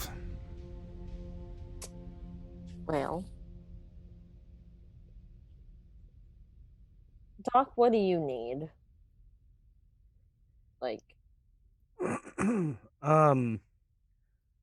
Well, my movement, my action is going to be stepping into the circle, erasing the summoning ritual pieces and starting to swiftly draw out the binding ritual. Okay, so you just need him to stay put? More or less. And not, interfere with what I'm doing. So just because of something you said, I'm going to interrupt here just for a second for parliamentary procedure. I had always envisioned from my reading of the text that the protective circle that you draw, it's even in the description of one of the things you can choose to do, that you are inside the protective circle when you perform the ritual, that protective circle is there to protect you, to complete your ritual, to make sure that if some shit goes wrong, you can still do your shit, while if a creature comes through, it's quite potentially that they could look at you and go, oh, fuck this guy, I like it here, and is gone. It's a possibility. We don't know. In theory of all the different potential possibilities. So that was always my understanding, because there was when you roll for your ritual, if you get to choose 2 options, one of them is it's the journeyman or higher, which is the level of magician. You are all of the levels, because I'm just giving you a slow awakening. You have protection from creature and magical energies for as long as you remain within the protective circle. Right. So that's how I had envisioned it. You have the ability through creative purpose, if you want to create a circle that you have then summoned this person into. I'm down with that too. Well, that was originally the intention. Okay. But then when you said that it popped up outside of the circle, I was like, oh, okay. Only because of my original understanding is that I was thinking that you were in the center. See, one of the things I had wrong in my head was if you had rolled bad, he would have popped up inside the circle with you. And then, then there would have been a different situation entirely. Right. So that's why I said it the way I said it, and why I've interrupted now, because of what you said. I thought, okay, we're not envisioning the exact same thing here. You're outside. Right. Yeah, what I was thinking was more along the lines of a demon circle from Supernatural. Where it can't... Devil's trap. Yeah, a devil's trap, yeah. Where it can't exit that circle. But Gotcha. So they've got Since it frozen inside the circle, and it's a big enough circle. And so you're now going to step in to complete the erasing of stuff so that there really isn't any particular circle anymore. Then you're going to have a free-form room with them to do with this particular demon anytime you want, so that you can start setting up for the next ritual. Is that my understanding? If we're retconning that it popped up inside rather than outside. I'm going with you on this one. He's inside your circle as you had originally envisioned it. So everything is just as it was in your head. I don't want to change any of that. I just wanted to make sure I was on the same with you. I want your ritual to be your ritual. So I can adjust the text to fit. Okay. So then I will not step inside the circle. I want it to stay right the fuck over there. Because they didn't move him. They froze him. Wherever he popped up, if your point is that he pops up inside of a circle, then that's the circle he pops up in. Gotcha.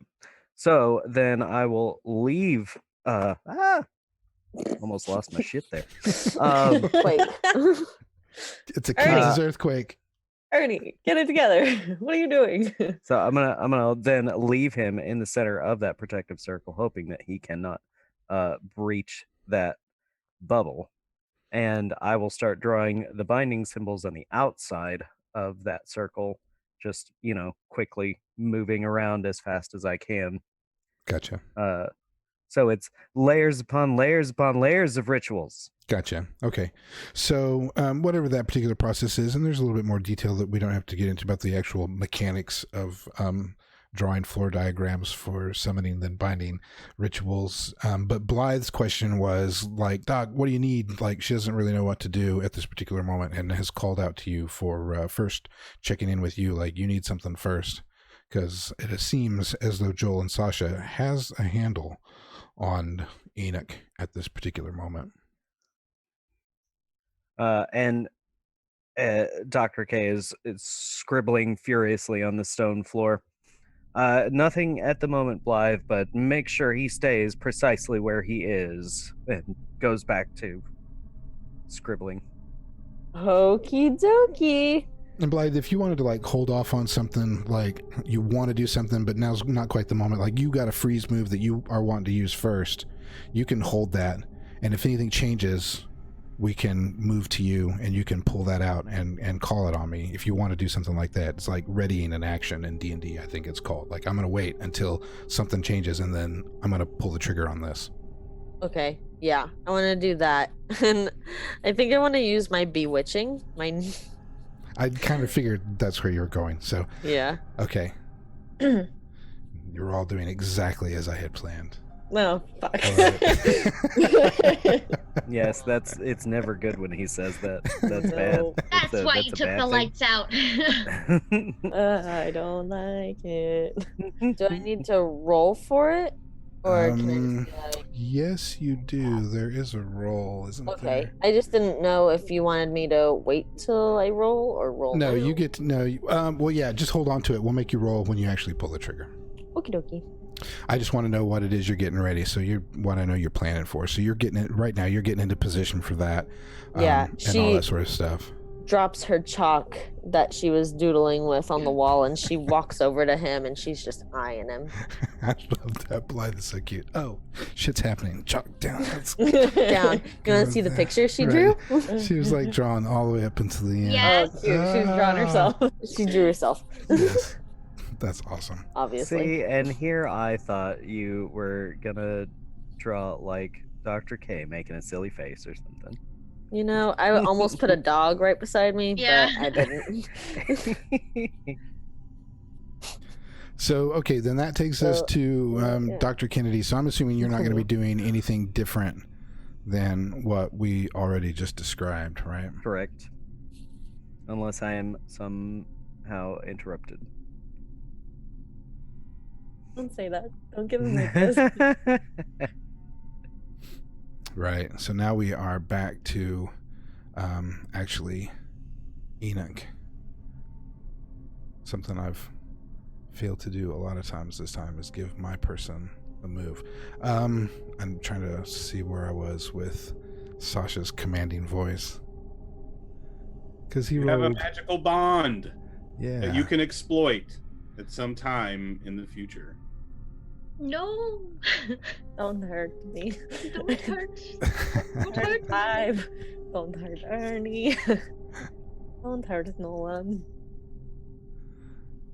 Now, what he does is he's now looking at you, Joel, from that move that you just made.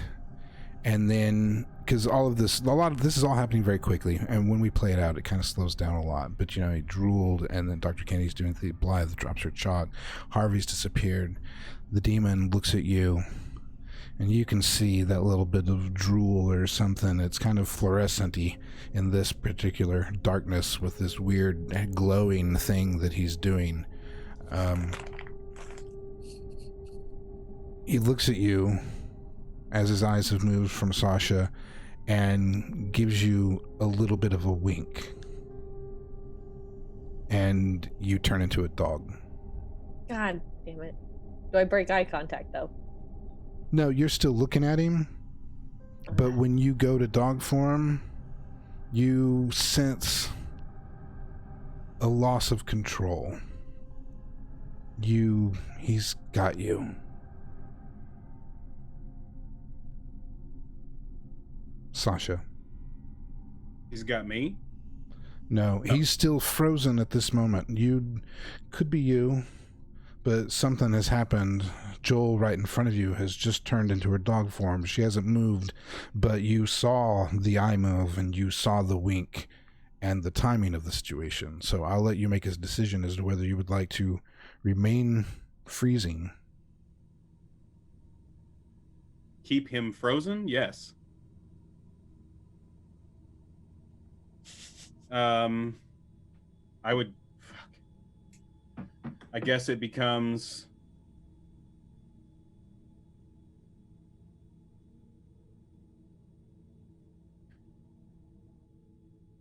So do I notice that he has? I saw all that happen. I saw him wink. I know that, like, I can make the assumption that he's. Yeah, in control of the dog somehow? I'm really screwing with you right here because you don't know if he's frozen because you've commanded. I mean, your commanding voice worked. You know that initially he was, but because this doesn't really have a number of rounds or anything like that, I'm kind of just breaking things up, and I'm using the narrative to do so because some other things have happened since you did your freeze. Joel came in and did her thing, and then Harvey's disappeared. You don't know what he's done. Blythe, has, she's made some movement around you because you've been focused on this, but you've noticed a couple of things. You notice his attention went from you to her. You saw the reaction. You know that you got a freeze out of him. And maybe you're still holding him because he isn't moving. Now, whether he's not moving because of personal choice, or Right, because he's not moving and still staring at no, he's looking at JoJo. He's just watched her, and his grin has gotten a little bit bigger and watched her turn to dog form. And so I guess I'm giving you the option of, if you think you've got him frozen, your move can be, I'm going to keep him frozen and put something on hold. Yeah, I don't think Sasha would do anything at this point. I mean, it's not unusual for Joel to, get pissed off and become a dog. That's not a new thing. He hasn't moved. Right. I think Sasha would just be waiting. You know what I mean? Just trying to anticipate if something is going to happen. That's pretty much what I figured you would do. I just wanted to clarify that how I'm breaking out the effects of the things that you do. Harvey, you disappeared into the darkness. What are you going to do? I'm staying there. I'm also going to wait and just watch and see what's going to happen because I know I have my speed and my strength and I have the advantage of being able to see everything. Is there something you'd like to put on deck? Yeah, I went ahead and rolled for quick. And if anything happens, I'm going to use immediate interrupt Okay. and step in. Then I believe that brings us to, hang on, I changed pages. Oh, we're back to Joel in dog form. What are you thinking right now? What do you want to do?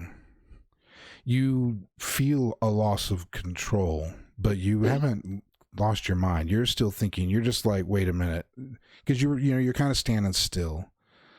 So unless you like consciously decide, well, I'm gonna pick up and shake my leg to see exactly how much control I have, or something like that. But you feel something change, and that's what triggers in your mind. She probably, because she feels like something's a little off, but now she's in dog form, so she can't verbalize that. But she knows she cannot break eye contact just in case whatever happened was on maybe Sasha's side. It could have been on her side. She doesn't know. She doesn't want to take that chance. So she probably just lets out a whimper to kind of warn the others that something about this is not right. That's about all I got. Other than that, I'm gonna keep staring him down. Right. Blythe, you're standing there watching this, and then you see Joel turn to Sasha and start growling.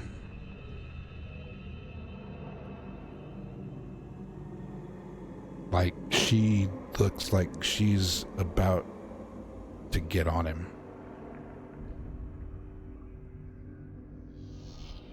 Yeah, I will. Let's do the damn thing. Let's do bewitching. The damn thing.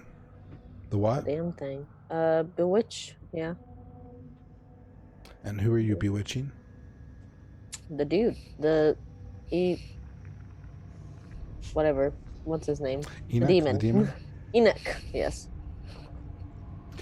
Okay, make your roll. Oh, please, dear God. Plus charisma. Oh my God, no. Crystal, why? Hey, we've had a whole bunch of games in a row where we did nothing but roll well. I wanted to see what it was, and I'm so disappointed. I'm so sad. What happens? This is What does it say happens? You still get to choose an option. Fuck. But let me guess. But there's a con. Ian gets to be a jerk, and he gets to steal the. It's what's so fun about this. But I know. I get to choose an option, but also my victim becomes obsessed with me, and they will be dying to meet me again, making every effort to do so. Great. I will, of course, interpret and apply that to this specific situation. Wow. Okay. Fantastic. So the eye movement, Sasha, since well, actually, Dr. Kennedy's going to be next, but since you're kind of next in the actual fight of what's been going on, I'll just describe it from your point of view, since you're keeping your eye contact on what's going on, and you watch then his eyes move from Joel, the dog, up to Blythe, somewhere right over here where she moved into position. And when Blythe does and emits her magic, she also starts to let off a little bit of a faint glow, a light. You can sort of tell when Blythe charges up and pops one off. She sort of like builds up and intensifies. So for a moment, the room starts to like sort of light up right from, your peripheral vision where she's standing. And then you see the demon's face. His whole head moves from Joel over to Blythe. And if his grin could get any bigger, and because his face is also painted with just this mouthy maw of a demon, is even larger. He looks all fangs and teeth from his appearance. Is at Blythe. And this is the first time you notice that other parts of his body also seem to move. And he sort of changes his position almost completely. Not a whole lot, but he shifts now. Instead of just his eyes, in Blythe's direction. Dr. Kennedy, you've gotten your stuff all situated. Wait, you And didn't say what I wanted to do. I thought you were bewitching. Yeah, Oh, but your I option. have a thing. Oh, I'm sorry. Yeah, you're right. What was your option? That was the most ever. I thought you were just wanting to keep freezing. It's my bad. Well, yes, but I have a movement. So her wings, like, as soon as she does the bewitching, her wings pop out. She didn't have her wings on before, but now they do. And when they come out, they just shred her clothing. So she's sneaky. Hey, I made a point that Harvey didn't want to see her naked anymore, and he had custom tailored clothes made for her. I know. Is she not wearing her special She's clothes? not wearing her special clothes today. We're gonna have a talk about that later. She didn't know she was going into battle. Anyway. Hashtag Harvey defied. Sorry, Harvey. We'll In talk the about darkness, it later. he's just like, God damn it. Anyway, shreds her clothing, and I want to influence your victim as if I rolled a 15 plus. Okay, so what would you like to make them do? This means you just get you get to do specifically what you want him to do. So you have him bewitched. He is under your control, as you can see at this particular moment. Yeah, she tiptoes all the way to the very edge of the circle, and she's just looking at him. And she says, "You stay right there. Don't move a single inch." I just want to freeze. Again. Yeah. He shifts, like I had mentioned, physically, only he actually goes, like moves, takes a step to the edge of the circle where Blythe is, and sort of leans down because he's about 7 feet tall, and just gives you this grin, and you see another stream of drool. He's got this glowing sort of clear saliva, perhaps, sort of dripping out the corner of his mouth, and he doesn't do anything yet. Dr. Kennedy. Drawing furiously. I'm going to say that you get to the end of your drawing, and at this point then I'm going to let you start whatever somatic process, or is there any other sort of thing that happens when you get ready? You're doing a binding? Is that what you're wanting to do? What exactly is this ritual that you're getting ready to knock off here? So what I understood was the plan was for me to just bind this creature into my service in perpetuity, and that would be you wouldn't have to torture enough alone for this thing to no need to add a satisfy second Joel's step, bloodlust. right? Gotcha. So I want you to go ahead and then make a roll for your second ritual. How convenient that this is the one that's going to be your servant, and now he's obsessed with me. You've done pretty Wow, good I rolled the considering... same exact thing, except the dice were in reverse. 9 and 1, and then 1 and 9. You can't get that 15. Nope, it keeps coming up a red 14, which isn't too bad. Better than a 9. Yep. So you get to choose one option. Now, for rituals... And if you don't see an option that directly applies, that kind of falls under number 1, the effect of the dimensions. So you know, if there's, I don't like the limitations of those particular options. Yeah, I mean that would kind of then bind it to this dimension, I guess. Right. I guess so. What you're really hoping for then is a 2. That gives you a bonus thing that you could do. I'm trying to figure out the mechanics of it in my head as far as the narration. Overall, I'm kind of working out the whole ritual idea, because there's so many different rituals that you could actually do. Right. So I'm just thinking how each one applies. Anyways, meta convo. So yeah, so then basically it's just kind of autopilot. Your next step is then you're going to start doing whatever it is to use this demon's name to then will it under your control. Yeah, I'm like doing some alchemy from Full Metal Alchemist Brotherhood, and I'm just like, right. So there's I'm just, for sake of story, you get an option from me as to how long you want to keep this creature under your control, for any particular length of time or for in perpetuity. I want its existence to be, let's see, conditional upon my survival.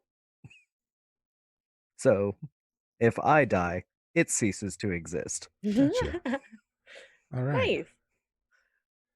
That is absolutely fantastic. So Look Dr. at the Kennedy, big brain on Earth. yeah. So you see, Got Dr. his big Kennedy, brain on. he's finished his conscribing his things on the floor, whatever he needed to do, and now he starts to make his movement, and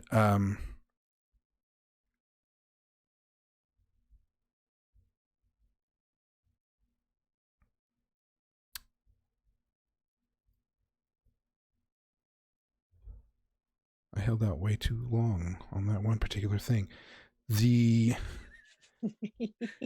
like, oh no, silent. Yeah, we were like, Duke and I were like slowly leaning closer to the camera. Like, what? No, I was about to pull the trigger on something, and then I realized that everything just through the timing of the rounds got too soon. That when it becomes Enoch's move, unfortunately for him, the last move that was done was the completion, because he rolled the 14.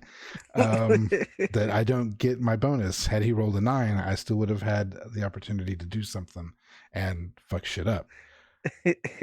But I don't. is Joel still growling at me? Well, in this particular instance, no. Several things happen at once. Is that the demeanor of Enoch changes completely, and he turns and looks at Dr. Kennedy, and Dr. Kennedy, his expression now is just not that happy grin that was going on for the others behind your back, that you didn't really get a chance to look at until you finish it and you look to see the effects of it. And you saw him smiling at Blythe, and it looked as though he was about ready to do something to Blythe. We don't know what it could have possibly been, but he was definitely had this obsessed look on his face. And then he turns and looks at you, and in the same motion starts to stand up straight in this sort of calming, neutral position. But the expression on his face towards you is hatred. And it's not like he's not like growling or scowling too heavily or anything like that, but you see it and you feel it in his eyes at that moment. And then he sort of just drops his eyelids for about a second. And then when he opens them up, he's yours.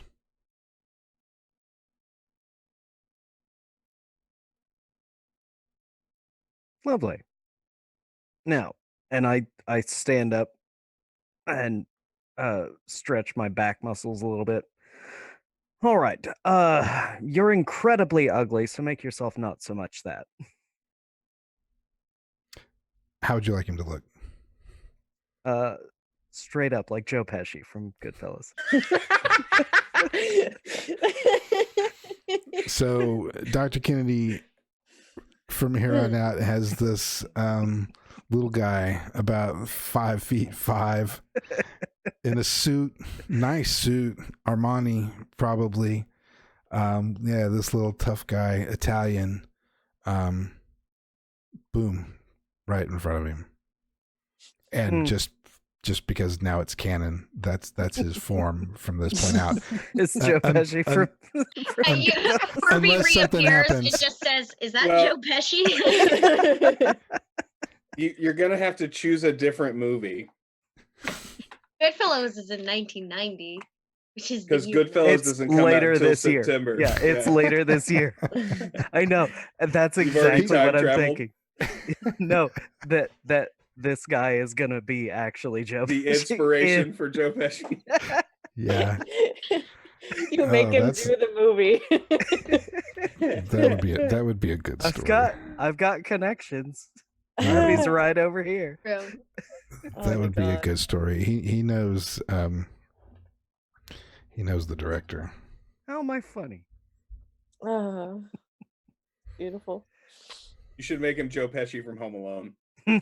Oh no, wait, that's the same year. Yeah, Damn it. same year. Damn it. Much, even later than Goodfellas.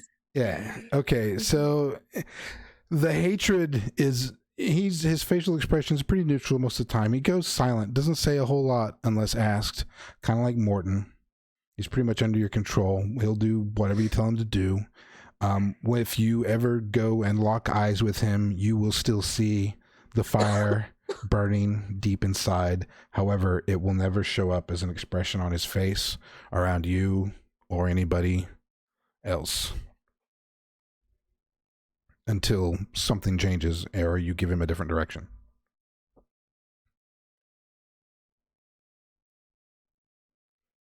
Now then, I suppose I'll reset the circle and start drawing the other one. While I'm doing that, you can ask Enoch whatever it is you want. And of course, you will answer truthfully. I look him dead in his hate-filled eyes. He just gives you a nod and kind of closes his eyes for a second. A facial agreement. Do I get out of dog form, or am I still stuck in dog form? Can I? No, your out of dog form that? goes. Yeah, when all. At the same time, your dog form goes away. Blythe, you no longer feel any sort of effects from the creature. Everything returns. Dr. Kennedy has taken control. Harvey silently reappears behind Blythe and puts his jacket around her.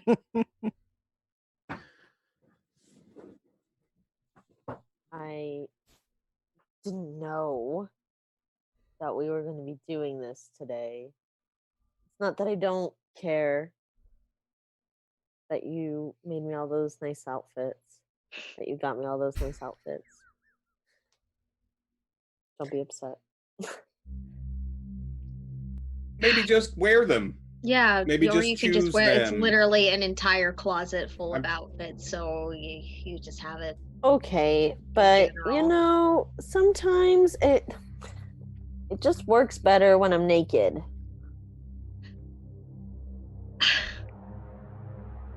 I think it looks all right. Thank you, Joe. It's fine. Just Joel walks over to Joe Pesci, and she just kind of stares at him for a minute while she's listening to her friends arguing in the background. I just want you to be modest. Okay. And You she deserve more than this. it's a thing. You wouldn't understand. I bet David would agree with me. I would like to see him. David just Naked? walks around with no shirt on constantly. So Yeah, he does.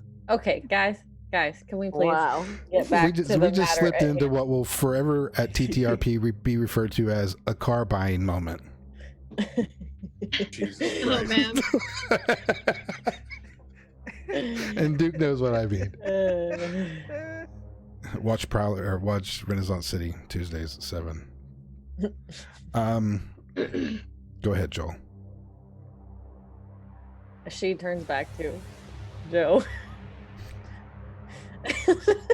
Sorry, lost it there for a second. What does your brother have planned? What were you guys working on?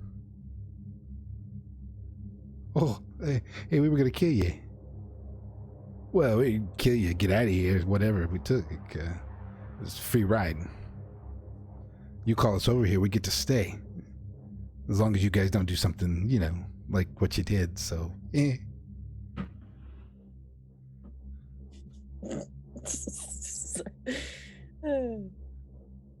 Okay, so what was that building that you guys were on with the things in the sky and that was Kether's temple.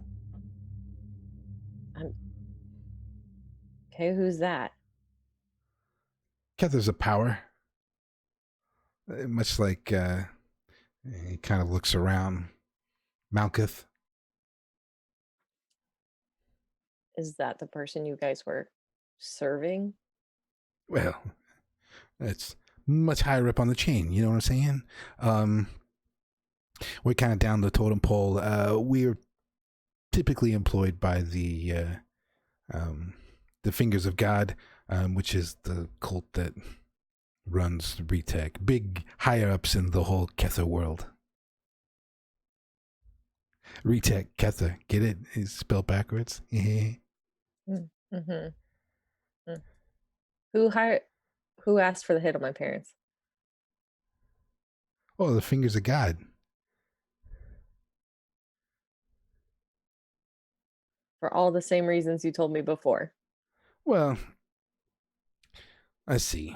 If I remember correctly, how it broke down was, Dr. Kennedy was doing some similar experience. Your parents were doing some similar experiences, but the guys, the real high uppity ups, kind of liked what he was doing better than what your parents were doing, because your parents were, playing by the book. You wouldn't do anything outside the lines, and were kind of slow at getting results, and and then apparently they knew something about some pregnant woman, and so it was just decided the best way would be just to splatter them on the rocks and send them off to some other place for a while.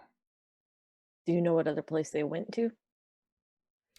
Do you know anything about the pregnant woman? Blythe, wait your turn. I'm sorry. They're in hell, man. In the Inferno? Yeah. It's a real shame. I'm sorry, but it's business. But possible to get them out. Well, no, nothing's impossible. Except, maybe my situation at this particular point, but he'll die at some point. Okay. So if we bring your brother over here, do you have a preference for what we do to him, or just asking? I don't really care what your opinion is. Yeah, I just thought I'd hear it. like, what? If what are you gonna do to him? You're gonna make him a slave too? Because that's probably the worst thing you could do. He'd really hate that. But I mean, if you're up to destroy him, I'd like to see him, chopped up in little pieces. What if we set you on him? Yeah, that ain't gonna happen. That's the one thing you can't do. Why not? Because we share the same blood. It's a thing. Ernie? Is that going to complicate things in any way, shape, or form? Probably. Great. Sorry, I was in the bathroom. I missed that. That was a perfect response. You've just learned that in order to defeat Enon, you would still have to summon and destroy him yourselves. His brother can't help. Oh, I mean, it would have been funny, I suppose, to make them kill each other, but he is a 100% guarantee that the doctor won't get killed. I mean, he will protect the doctor, so he'll defend in that sense, but he won't make offensive moves. Then fuck him. Leave him where he's at. He still needs to be removed from the chessboard at the very least. He'd like to kill me. I'd like to kill him first. That'd be Yeah, great. but if he can't get here, I'm And sure that who if says he I'm not were, at home and he doesn't get there and kill me? yes, and if he were hired out and given an option, a way to get to Manhattan, then I'm sure that he would. He's too dangerous to be left out there, in my professional opinion. Do you want my professional opinion? Not particularly. I do. Yeah, I do. They do. So go ahead. All right. If you really want it, Doc. Anyways, as much as I would like to see him drawn and quartered, this is the worst fate. 2 assassins are better than 1. We work well as a pair for future endeavors. He will, of course, get a laugh out of this bullshit. But sorry, Doc, I don't mean to step out of bounds. With all due respect, I'm just saying that would be the worst fate, and then you would have 2. But you want to bring him over here and chop him up into little pieces? That's good too. Leaving him there. I'm only saying this because I'm so new at the doc and I want to instill trust. Otherwise, I would just keep this information to myself. Leaving him there is probably not the best bet because, well, there's ways back and forth. What's his weakness? His weakness? Lead. 2 in the head, 1 in the chest. Because that's really stopped you before. Stop him right now. God, you're still a fucking asshole, even though you aren't an asshole. Only to you, Missy. Are you a Missy? Anyways, Doc.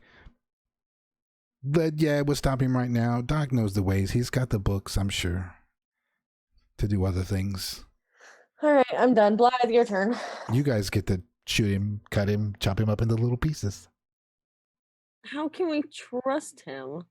Like he says, oh yeah, it's fine. Just make both of us your henchmen.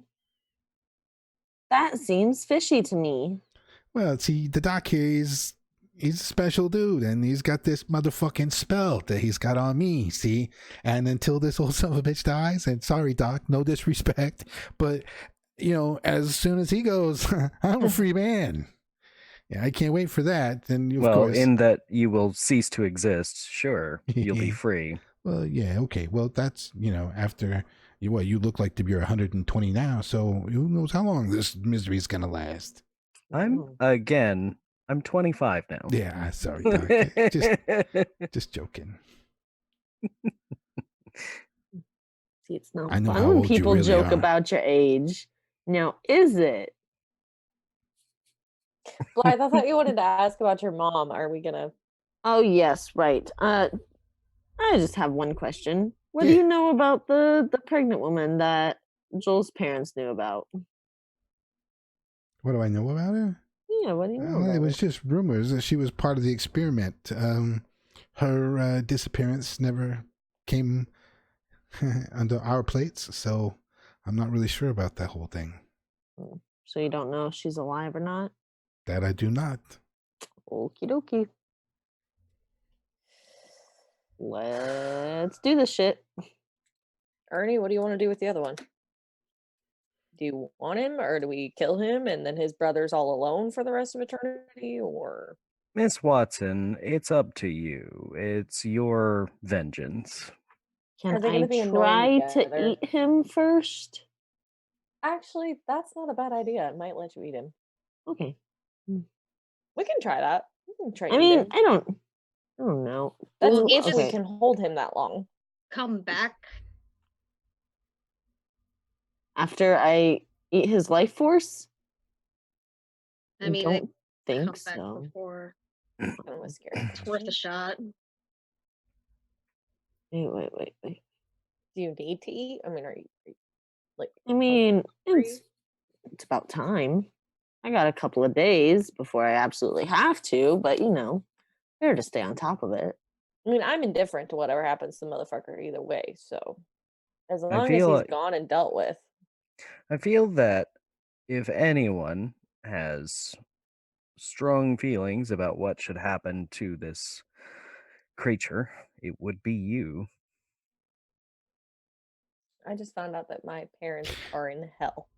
So, just as a technicality, I'm going to remind Bly that the soul thirst limitation requires that you can only get the soul through sex or by kissing/touching a sleeping or unconscious person. Yes, So we I'm have to aware get of that. Conscious first. Yes, we have to punch him because I'm not having sex in front of all of you guys.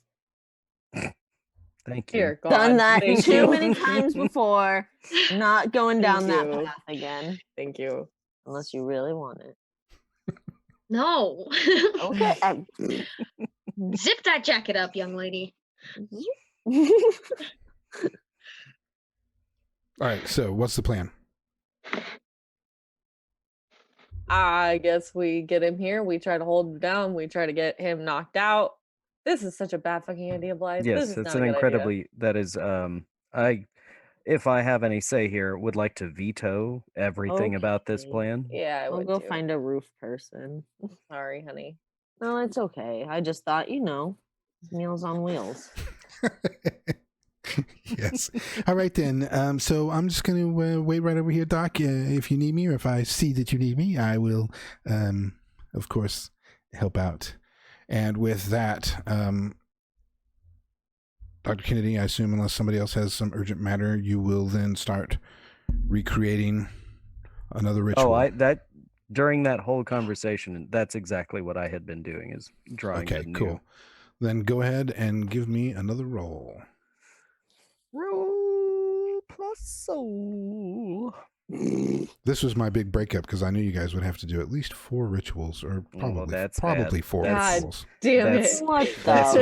real bad. Oh, no, that's That's not better than a real 9. bad. That's not Oh no. good. Okay, so Oh. go ahead and choose your option. Let's see.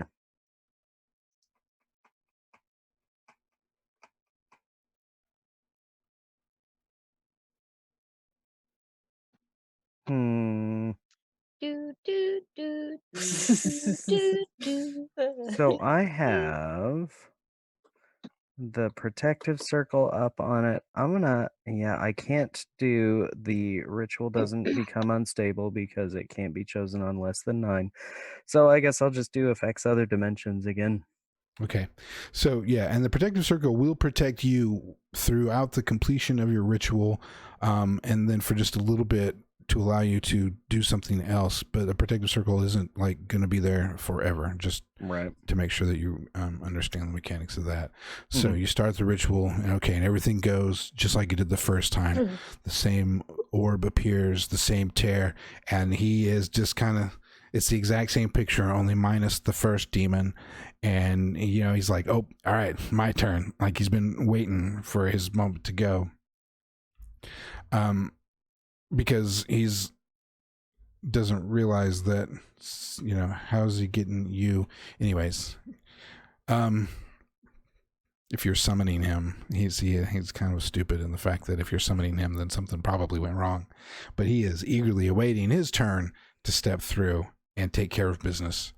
And hopefully his brother is maintaining whatever's going on the other side. And the same thing happens. The image just sort of zoops down and just like scoops him up, and he appears inside the room in a flash of light and smoke.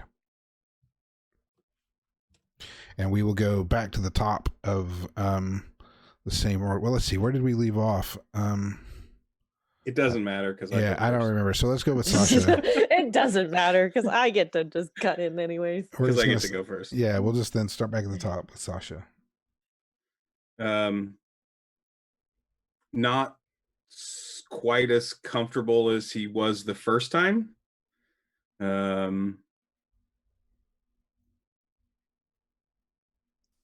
Just the lack of surety when using the commanding voice before. Sasha has taken a couple of steps back this time. And instead of saying freeze, he's going to say submit.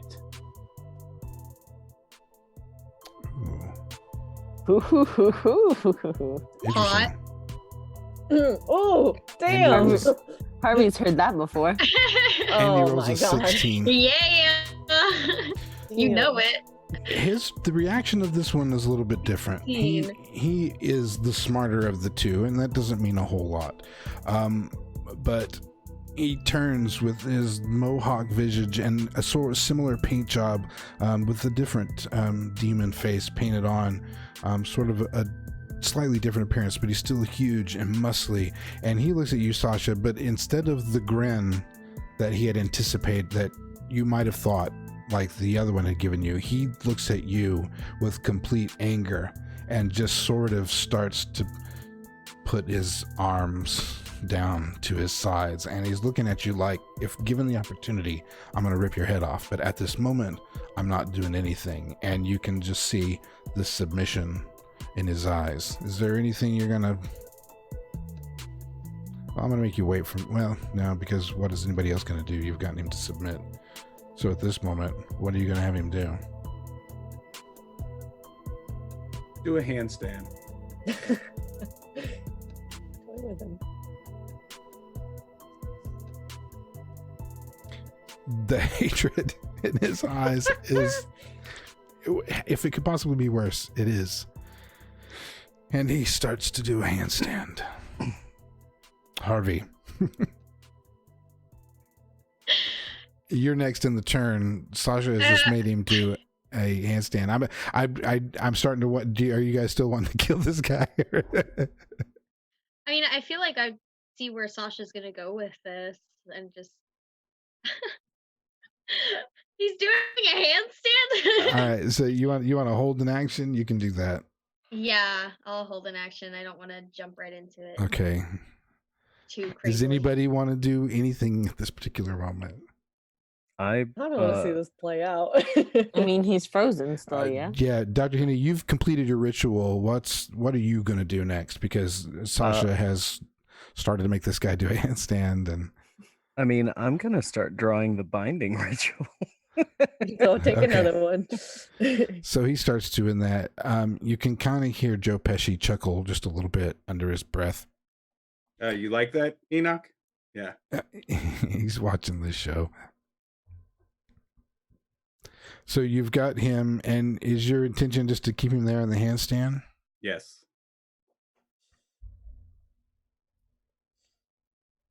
So the doctor starts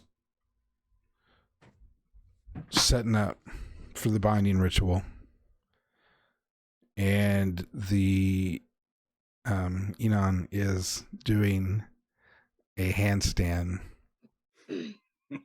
I mean, it's impressive. I wouldn't be able to hold a handstand that long. Oh, I hope it hurts.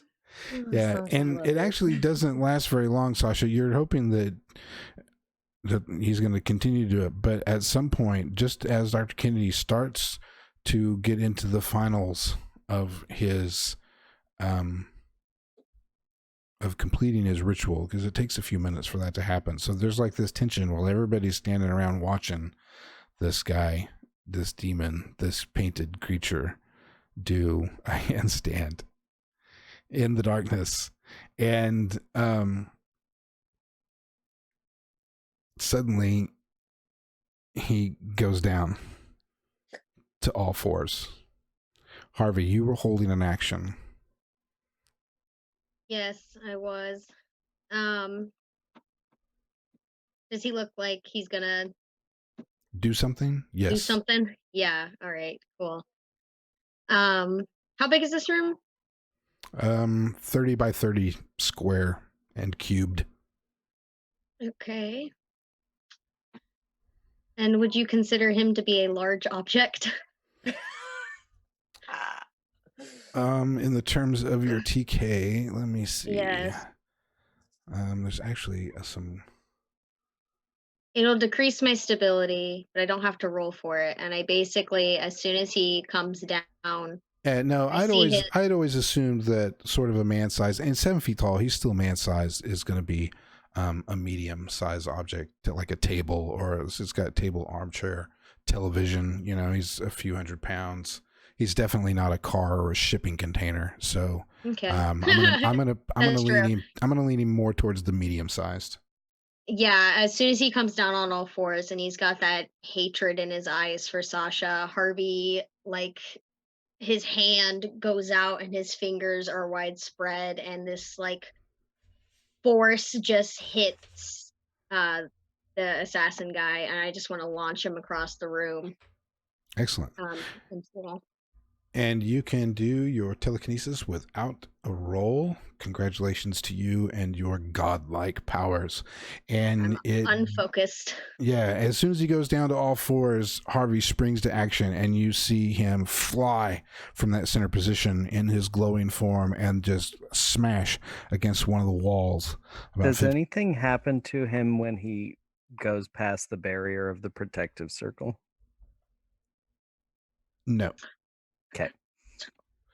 And hits the wall and then goes down to the floor in a crumpled form. And just for bookkeeping purposes, that did do 2 harm to him. And that takes us to Joel.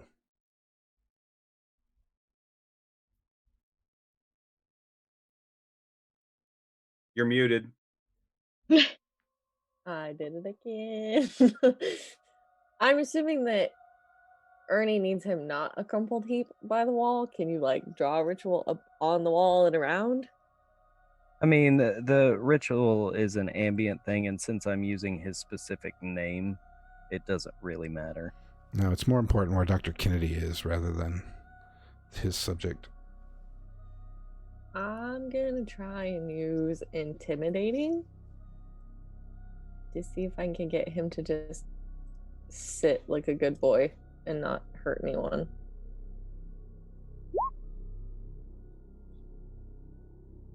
Sorry, what did you say you were going to do? Intimidating. Oh, there's something about you that instinctively makes others fear you. Whenever you're trying to frighten another person, roll plus violence. They succumb to fear and give in to your demands. Awesome. So, and when he did hit the floor, he wasn't dead. You started to see him to move, and he turns his head and looks to you, Joel. And when you do that, how does that go down? She basically just kind of like stands as tall as she can and screams across the room to him, "Enough. You've been beaten. It's over. Sit there and stop fighting." So he starts to slowly move into a sitting position. Blythe?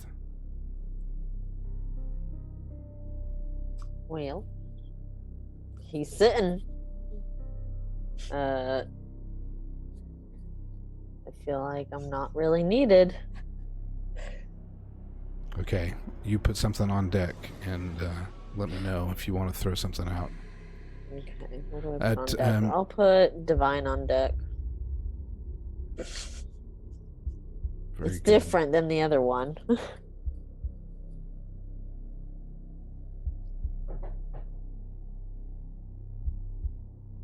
Sounds like something going crazy in the other room. Cat's tearing up the house. Coming to eat you. You guys always seem to do the right things at the right times, because that brings us to Dr. Kennedy, who at this point is then completing or attempting to complete. I still get 1 shot with a ritual roll, Dr. Kennedy.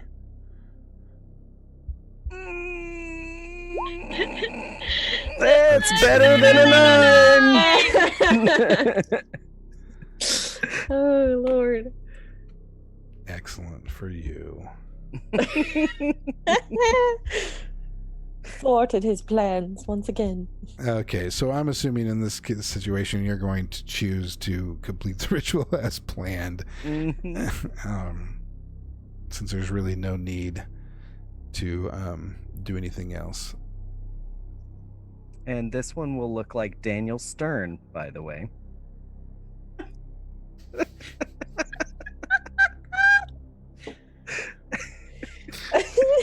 I got the wet bandits on my side.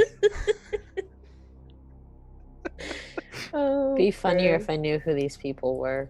Have you never seen Home Alone? Home Alone gangsters Yes. or bandits. Oh, The two that's Hugh Lowry.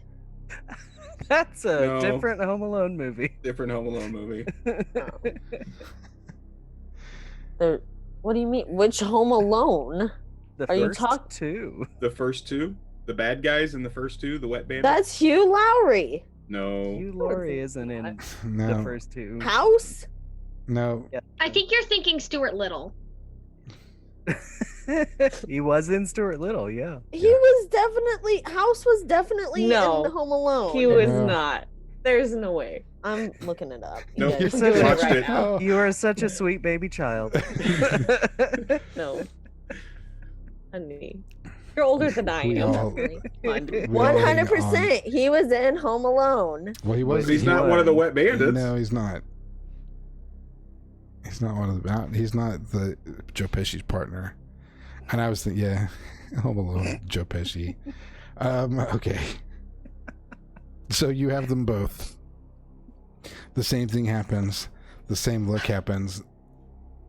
And this didn't really turn out how I thought you guys would go with it, which is impressive. And so because of the time, that kind of brings us... Now, Dr. Kennedy has 2 assassins. And body men at his ready, and apparently the way he placed them for his entertainment as well. Why don't you two have a conversation? I'm just going to sit here and watch. That would be funny for me as Dr. Kennedy. But that brings us then to our star of tonight's show, which was actually Joel. This was Joel's story tonight, since we were avenging. Now, in one way, if you take the demon's thoughts into consideration, this is the ultimate torture for one of their kind, an eternity of slavery, and then possible non-existence at the end, which with KULT, I'm not going to put a period on that just yet. But I'm curious, Joel, do you feel satisfied that they are not right now currently just screaming out in thrashing agony or dead? It's like a twisted sense of like accomplishment. So it's almost satisfying that you get to see them in pain every day, in their own type of pain. Right. It was because in he's- 101 Dalmatians. I apologize. That was the Okay, I was like, he tweet was that I like, was he was thinking a about. robber in some movie. Okay, The one I with- apologize. Is that the one with Glenn Close? No. Sorry, Joel. What just How are happened? you feeling? Continue. I'm so sorry. What just happened? I had to look it up. This is why I love each and every one of you. So, there's like a sick, twisted sense to the Right. accomplishment that she feels, right? Because she's gotten sort of what she wanted, where she has the answers to where her parents are. She knows who did it. She knows like how to get to them. And now she's got the biggest walking information bank that she's been missing for all these years on exactly what went down and why it went down. Right. So that gives her kind of a new direction to kind of take herself in.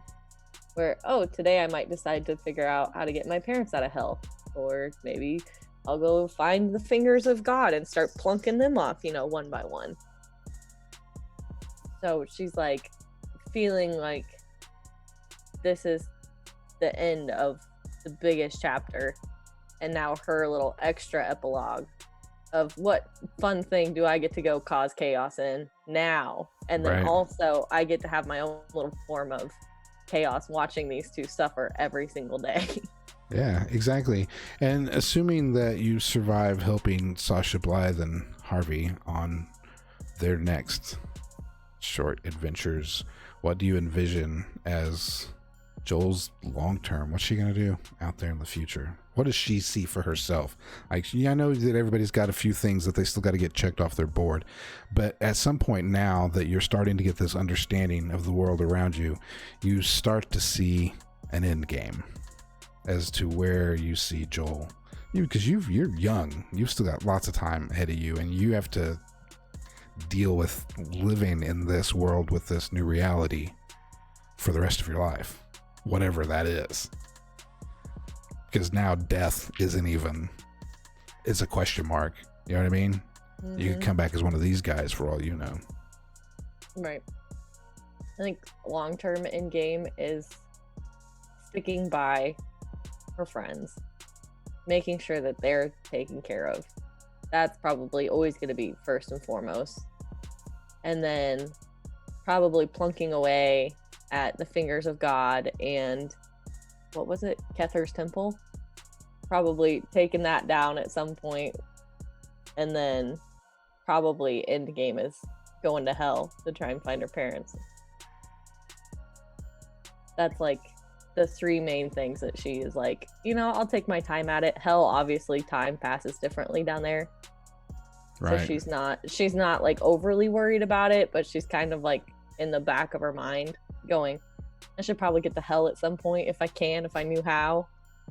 It's someplace we all need to visit at least once. Dr. Kennedy's he's got nothing but rave reviews.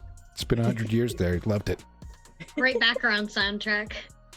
So much so that I rebuilt a room from hell in this building. So I love it. That sounds fantastic.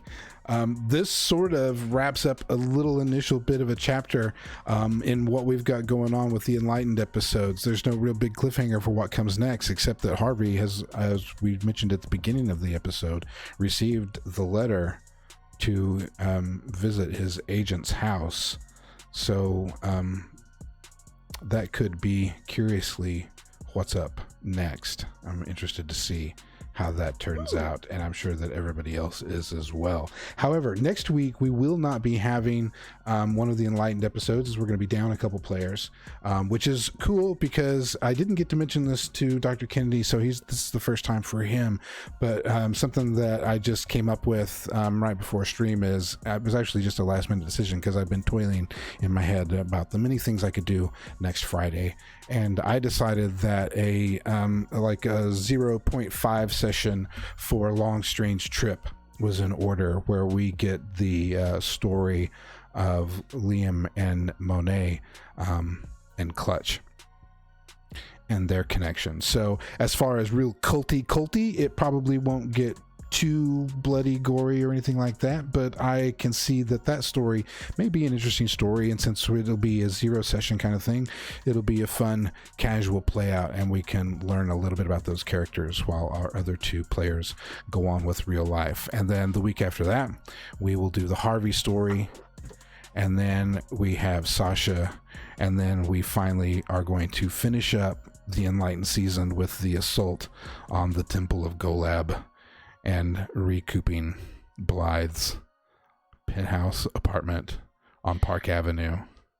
And then I think that's a pretty good circle to complete. I will say, however, that there is still a whole lot of story. What's that, Dr. Kennedy? I was just going to say, Jaylee, that means we need to get together and work on our accents this week.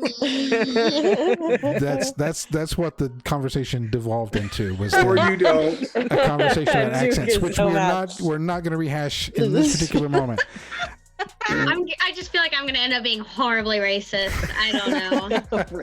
So, yeah, and we can give you guys a break on the accents. You don't have to, we know that it's new, and I just popped this on you, so I'll warn the public, this may not be the finished sound. if you guys wanted to continue to work on that. But I think because you guys have so many stories and I love these characters so much, I think one of the things I've decided to do is I'm going to keep Manhattan alive just a little bit.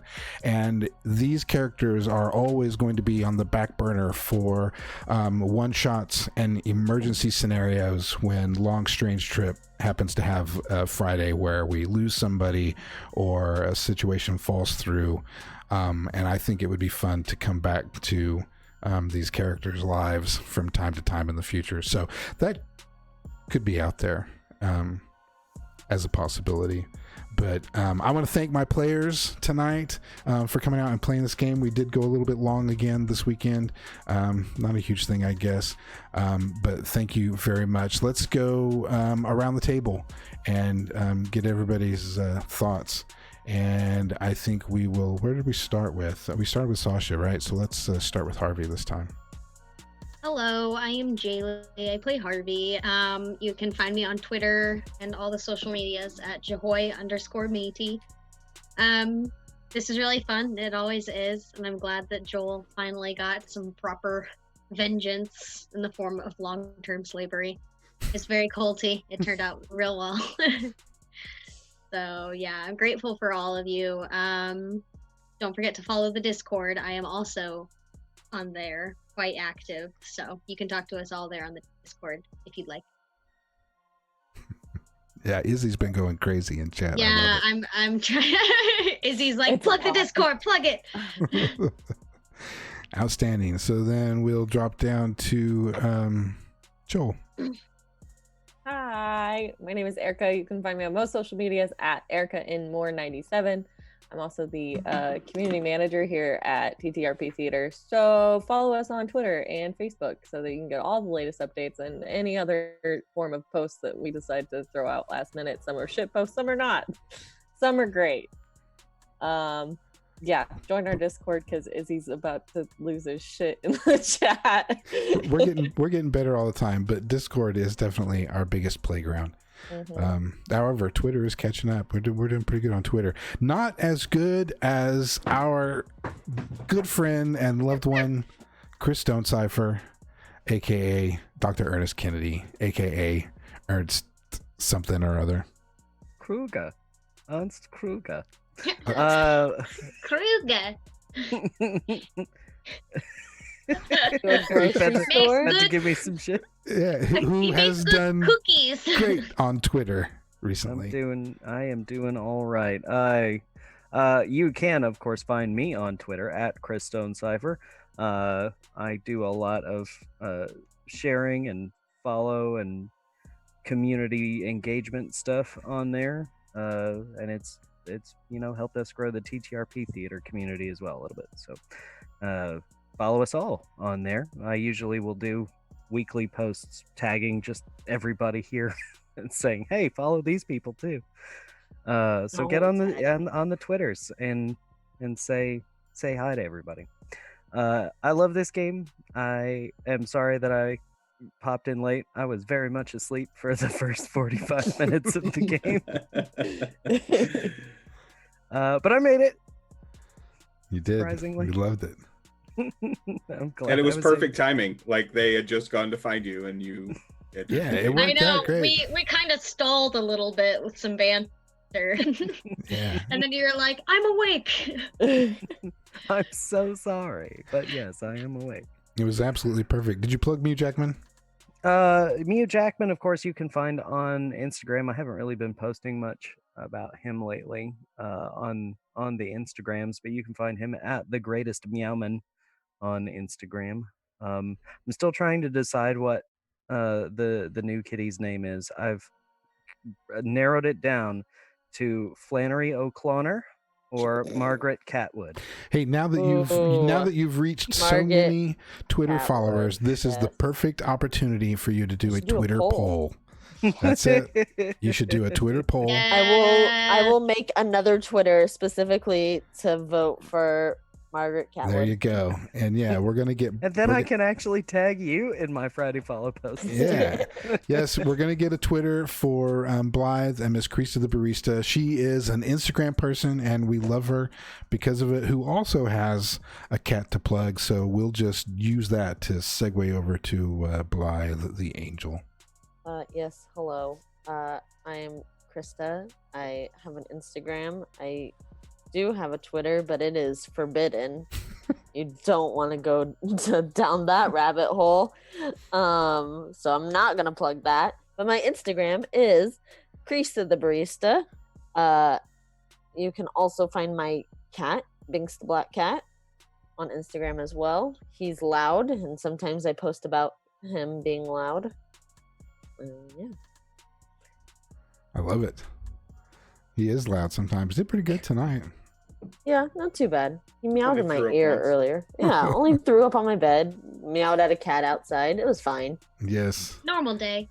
And Average. that leaves us with good old Sasha up there. How are you, Sasha? I'm great. My name is Duke.